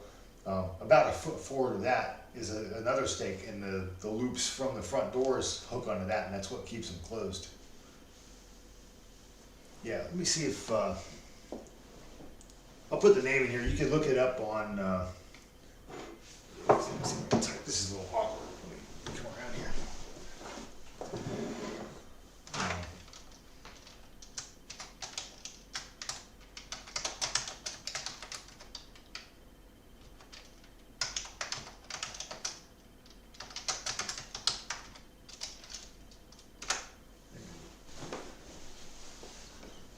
So you should be able to find it in like Google or something. As I get better acquainted with how to do this, I'll be able to just pop up the engrave. I've thought about this. You know, I'd like to be able to just, you know, show the screen of that. And I should be able to do that. But I have a tent to make, and you know, when I get this done, though, I'd like to figure out how to, you know, show that screen, and you know, I can show examples and stuff.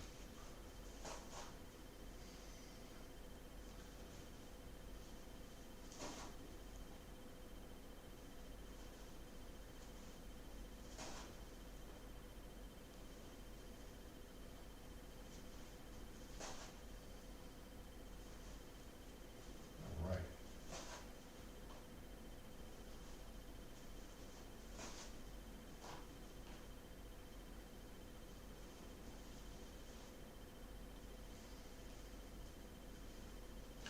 I gotta step away for a minute. I'm gonna get some coffee and stretch my legs, but I will be back very shortly. What's up?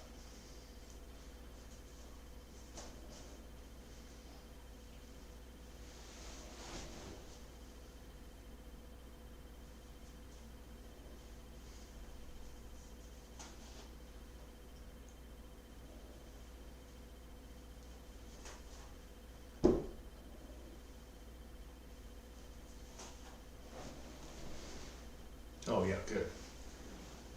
Took a while. I poured a cup of coffee and it was gray, so I had to dump it and start over. Brewed a new pot, and it's all good now. Yeah, the Locky thing is really cool. It's if you're, I know you do. You say you do mountain man stuff, but and frontier type things, but for someone interested in the revolution, it's cool because he goes through the different types of tents. There's the bell of arms, which is like this conical tent. It's about 6.5 feet high, where you can store your muskets. And that first unit I was a part of had one, and it was really cool. It's got a little cross tree in the center where you can lean your firelocks. And, he talks about some of the officers' tents and describes the common soldier's tent, which is what I'm making here. It's got 13 stakes, and he talks about the size of the standards or poles. And just from that little bit of information, you already have a good start on how to recreate these things. And then you can start looking at, or I have anyway, start looking at old paintings and engravings and things, and like you can get a sense of how tall things are. If you see a guy in the painting standing next to a tent, you can estimate, okay, well, that's an average sized guy in an average sized tent. And so you can kind of figure out how to make those things. It's kind of fun.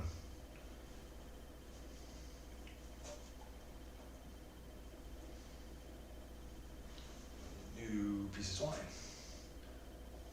Right here. All right. We're cooking now. Oh, and I think in the back of that one, but also in the back of Baron von Steuben's Blue Book, he was the drill master at Valley Forge. They have illustrations of how the camps are laid out, which is kind of cool too. Hey, don't scratch this.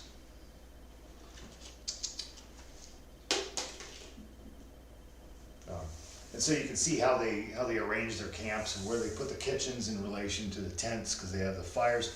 Common tent. There's a watercolor of the short answer is like probably 4. You can put 4 to 6 in them. Figure 2 men on fatigue, and then you can sleep 4. We've had in our tents. Usually it's just, my wife and I and ours, and, usually people pair up in reenacting, but in the time,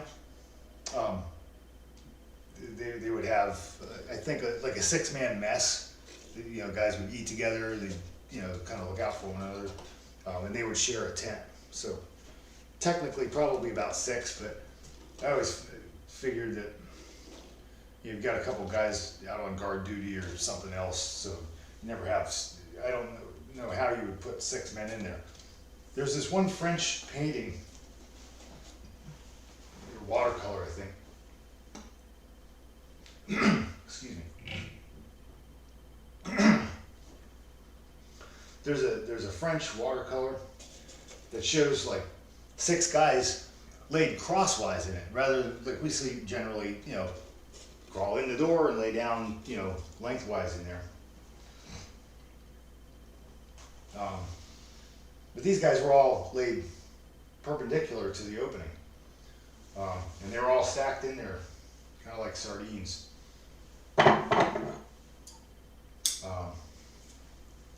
Lost my train of thought. So I'd say 6 men assigned to a tent, and then probably in practical terms 4. Oh, and what I was going to say is, at least one event, I know, like we had both of our tents, and we loaned one to some of our buddies who didn't have one. And these are 3 like big guys, like, you know, all of them close to 6 feet tall and much heavier than me. And 3 of them slept in there comfortably. So you can fit. Quit it. This little kitten running around tearing at my thing. Yeah, right.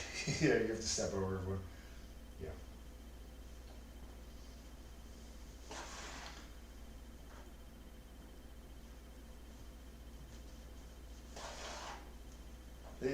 That's why that drawing doesn't make any sense to me. Plus, and I'm a little over 6 feet tall. If I try to lay crosswise in it, my head is touching the inside of the tent and my feet are touching the inside of the tent, which you don't want if you want it to stay dry. So that doesn't make any sense to me. So maybe you can fit that many people in there if they're short, but you're not going to get tall guys sleeping that way, I think, just because it's not, you know, there's not the space for it. Hey, quit that. Quit that.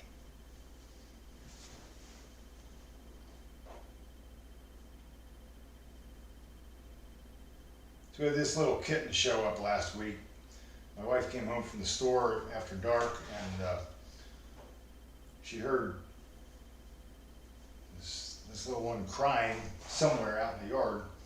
And we went out and looked and finally found her about 10 feet up in a tree. We don't know where she came from, how she got here, whether somebody abandoned her and just dropped her off, or if she wandered here from another farm or something. And we were gonna, it was below freezing that night, so we brought her in just to, so she wouldn't suffer in the cold. And so the next day we went out and we were going around to the neighbors and, hey, you guys missing a cat? Nope. And called some local shelters and checked with them. None of them had any space. And so by the time a couple of days had passed, she'd endeared herself to us. So she's now my really annoying but cute assistant. Yep.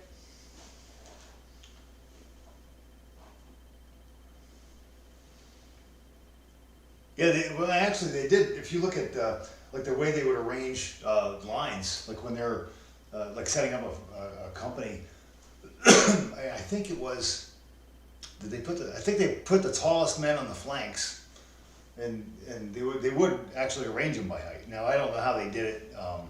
Yeah, so she's fine, healthy and energetic. So they would arrange them by height. Now, I wonder how they grouped them into messes. I don't know how they did that, but it doesn't seem practical to me that they would put guys crosswise in the tent. Just even if you're like 4 feet tall, which, you know, you're not, none of them were 4 feet tall, I'm sure. Except maybe the drummers, you know, 10-year-old, 12-year-old drummers maybe are that short. I don't even think that. I really think they must have laid lengthwise in the tent. Because otherwise you really are, like your feet are sticking up, your head's sticking up, you don't have any you know, and like you pointed out, you know, you gotta get up in the middle of the night, you're gonna be tripping over people and waking everybody in the tent up. It just doesn't, that drawing doesn't make any sense to me. I mean, it exists, and, you know, I tend to give a lot of credence to, you know, period paintings and drawings. I figure those guys know, you know, what they're talking about. But a lot of times it's, you know, maybe they're describing something that they have heard about but have never seen. But then again, I mean, I think that's a French army in like 1758 or something like that. So maybe they had different ways of doing things. I don't know. It's one of those great mysteries.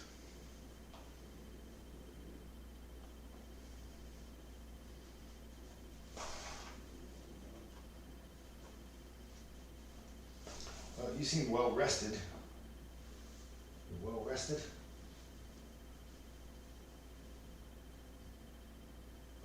Okay, look up. No. Lose the claws. Thank you.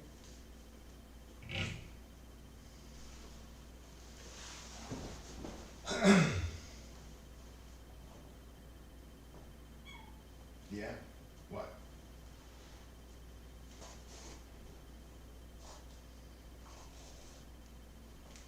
Nope. Thank you. Where's your ball? Let's get your ball. Come here.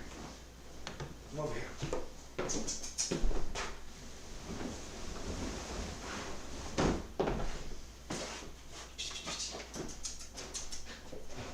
Get your ball. Go get it. Come on. Go get it. There you go.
So if you're sewing a tarp, as you're doing, do you happen to know about how the young drummers were PC'd? I don't have any idea. I don't know much at all about the drummers. I mean, I know that they were generally like kids, but beyond that, no.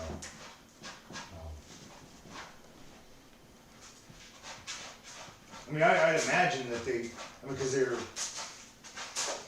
and all I know about that is what I've seen in movies and in reenactments. You know, the drummers that I've been around are usually like, you know, the sons of, you know, somebody in the unit, and they're relaying the commands from the officers over the noise of the battle. So I imagine that they were at least, you know, I really don't know. Anything I'd say is I'm just guessing. So I just say that they're, you know, everybody's got a job and they have an important job because they're communicating to the, to the rest of the guys what has to happen.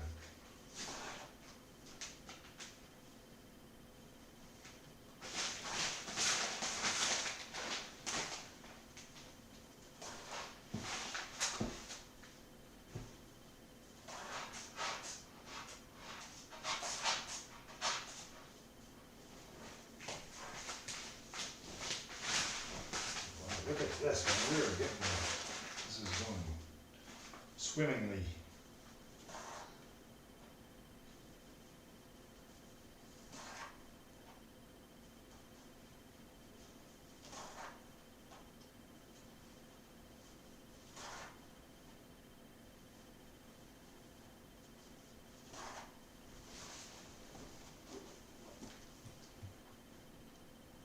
We're cruising right along here. This is good now. Once you get into a rhythm, it just goes really nicely. Whew. I forget what I was going to say about stitching. I was thinking about something, but I don't recall what it was.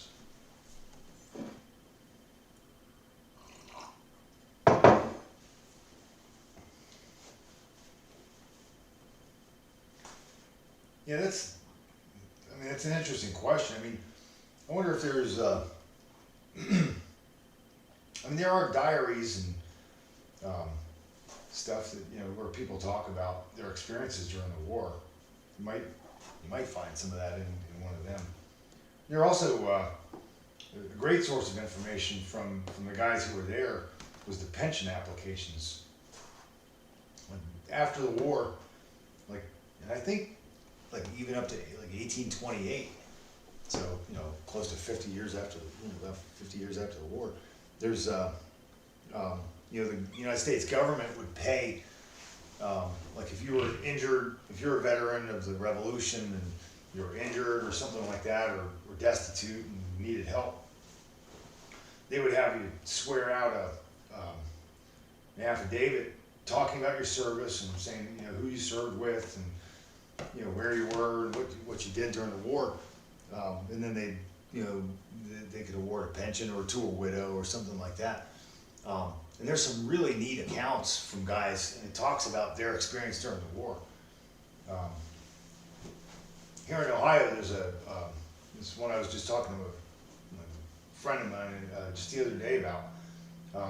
There's a fort. There was Fort Lawrence. Henry Lawrence was one of the presidents of the Continental Congress, and he wasn't out here, but troops came out here from Fort Pitt, which is now Pittsburgh. They marched, or near there, they marched over to this place in Ohio, and then built a fort. And several of the guys there filled out these pension applications later on in their lives. And this one guy describes, so there was this Indian attack on the fort. How'd they do it? They had some kind of a ruse. They ambushed a bunch of soldiers went out of the fort to cut firewood and stuff, and they ambushed them. And I think they were also they had some livestock that were wandering around, or they thought they were. They heard the bells, so they went out. They got ambushed by the Indians. This one guy got captured, and he talks in his pension application how after he was captured, the Indians took him to these villages. They took him away from the fort, obviously. Took him to these villages, and they said where he was made to run the gauntlet, and he was beaten.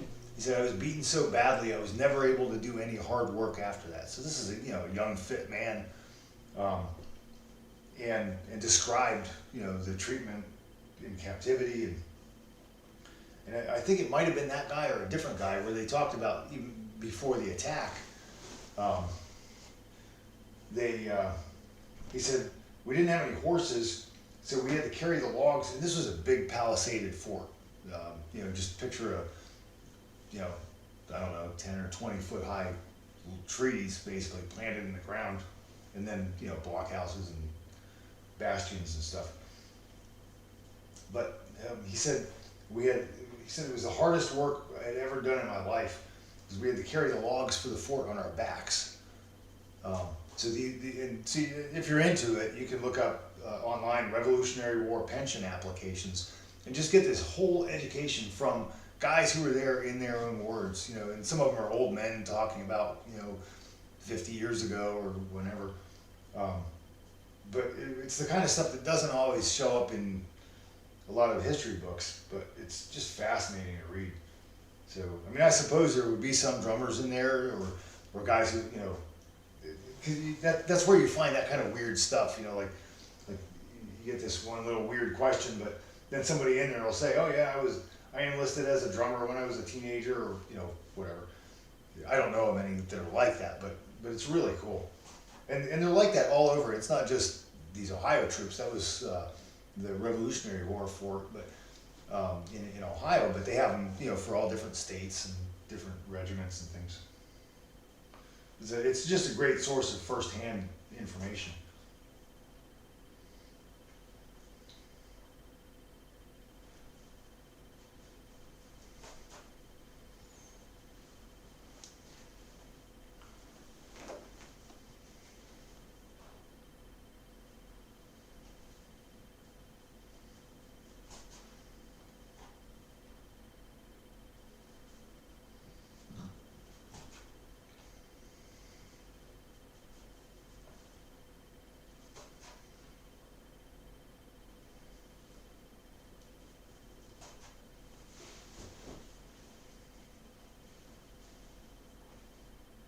I can hardly believe it, but I am about a foot away from finishing this seam now. I'm excited.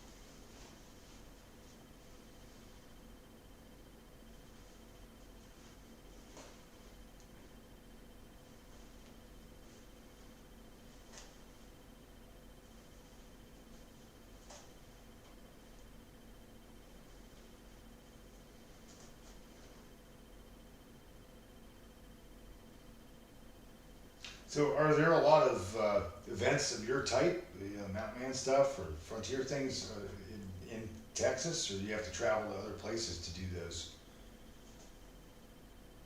Like I've been to the one in Florida, and I know there are some. I think there's a big one in Indiana every year, maybe Vincennes. But I don't think I've ever been to an event out west.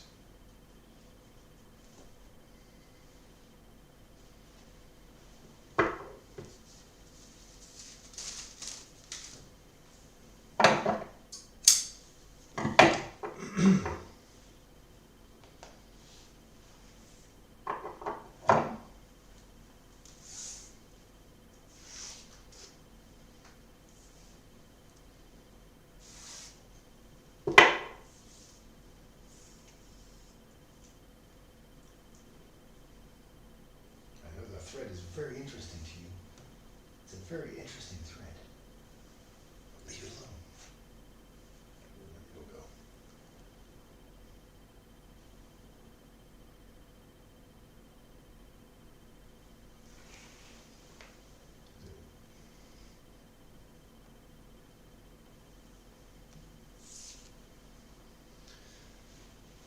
Whoop. What's happening? Is that gravity? Is that gravity? There you go. There you go.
There's one in, I think it's Indiana, I think it's called the Feast of the Hunter's Moon.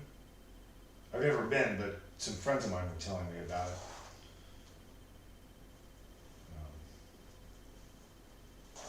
And I don't think, I don't think my wife has ever been to one. I think it might be fun to go to one.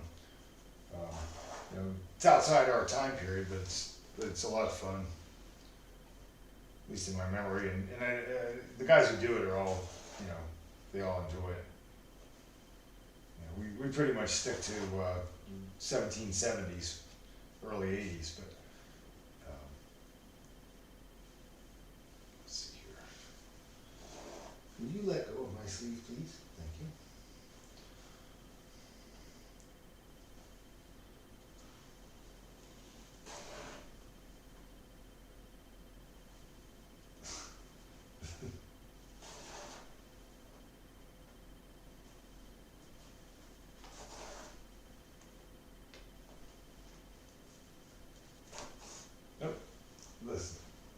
Listen, you better let my string go.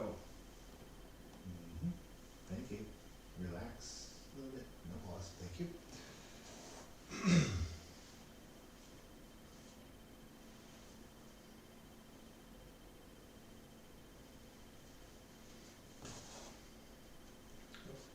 Look out.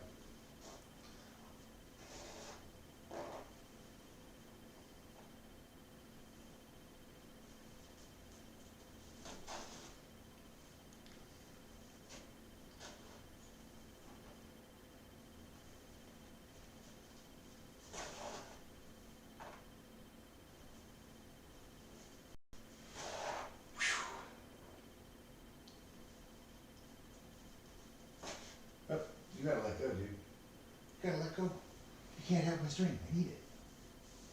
I need my string. Thank you. Got this little agent of chaos making sewing more interesting than it usually is.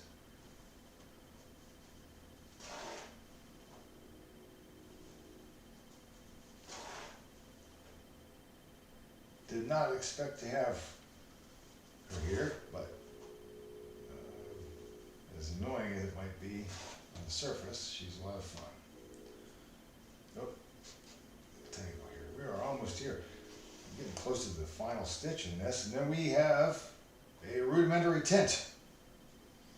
It's got a lot to go to finish it, but it is finally a body and doors and a back. So it's technically a tent. I'm pretty happy about that. Look at that. There's our milestone right there. Yes. Yeah. So after this, what I'll do is and I'm gonna probably do this tomorrow because I've been at it for 5 hours and my hand's numb. But what I'm gonna do, let me switch to the other view so I can do it in real time. What I'll do, so I'll take this. Let me see if we can get this in the camera view. So I'll pull it taut, and then with a steam iron this down. So if you're going to do a tarp, and I don't know how oilcloth works with an iron and stuff, so I mean, you'll have to figure that out. But like if I was doing, when I do them in linen, I do it the same way. Stitch it together like that, and then spread it, and then iron that down just to help hold, because linen holds with steam. Linen holds pretty well. And then I'll do the whip stitch down that and fell it down to the body. Please don't do that. Leave my needle alone. Nope. You know you're not supposed to be on the desk. So I ironed it down just to hold the shape, and then fell that down, and that's the seam.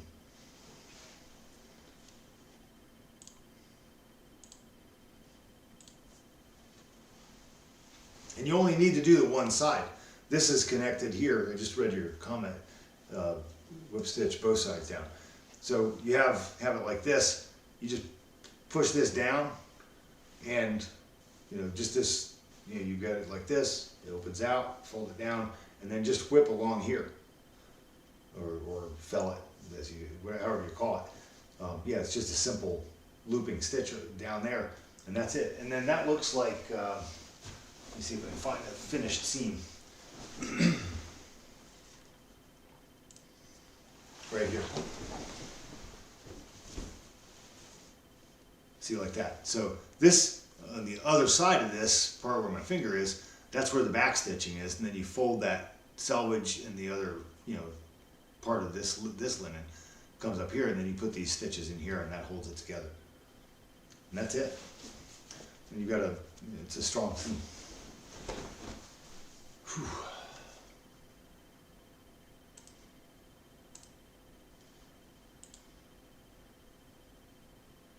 Yeah, I don't think it holds a lot. I think what really holds the weight is the seam itself. Like I think the whole seam, it's almost, I think of it like this, and I'm not a structural engineer or anything like that, but I think, just having used them and based on experience, these become like the ribs of a ship. Like this is, you know, this is kind of loose and relatively loose and flexible, but you got kind of a solid rib here almost once this seam is here. So it is held down. It's not really going to move laterally or even vertically. So this becomes more of like a strong rib relative to the other fabric. So it's not really holding a lot of weight. Neither of them are holding that much weight. I mean, I could probably, if I really tried, pull this apart. You don't want to do that. It's never going to be subjected to that kind of force. What it gets is, once, like if you're using a finished tent, sometimes the wind blows really hard. The tent might be soaked with water, and so it's, it's pretty heavy. The water is like 8 pounds a gallon, and figure out how many gallons would this much linen hold. So it's heavy. Wind's blowing against it, or if it's sunny out and windy, somebody throws a coat or a waistcoat or something over it to dry it out. It's going to get subjected to different forces, but I've never had a seam pull apart. And we've had them in all kinds of weather, from nice, clear, calm days to really cold and snowy and just punishing thunderstorms. So with high winds, we had we were camped back in the woods. There's a big event that we went to a number of years ago with our thinner linen tent, this other one, with this one, and we were back in the woods. This is the Osnabrück's one. We were back in the woods, and so we missed a lot of the real high winds. But it was a terrible thunderstorm, and the tents out in the main open. There was a big open field. A lot of the tents out there. I had a friend who had a marquee set up with 18-inch metal stakes, and they were bent, and it tore down tents and everything. It wasn't quite a tornado, but it was really, really forceful winds. So they get subjected to a lot of force. We didn't get those winds back there because we were around the tree. We had trees around us, but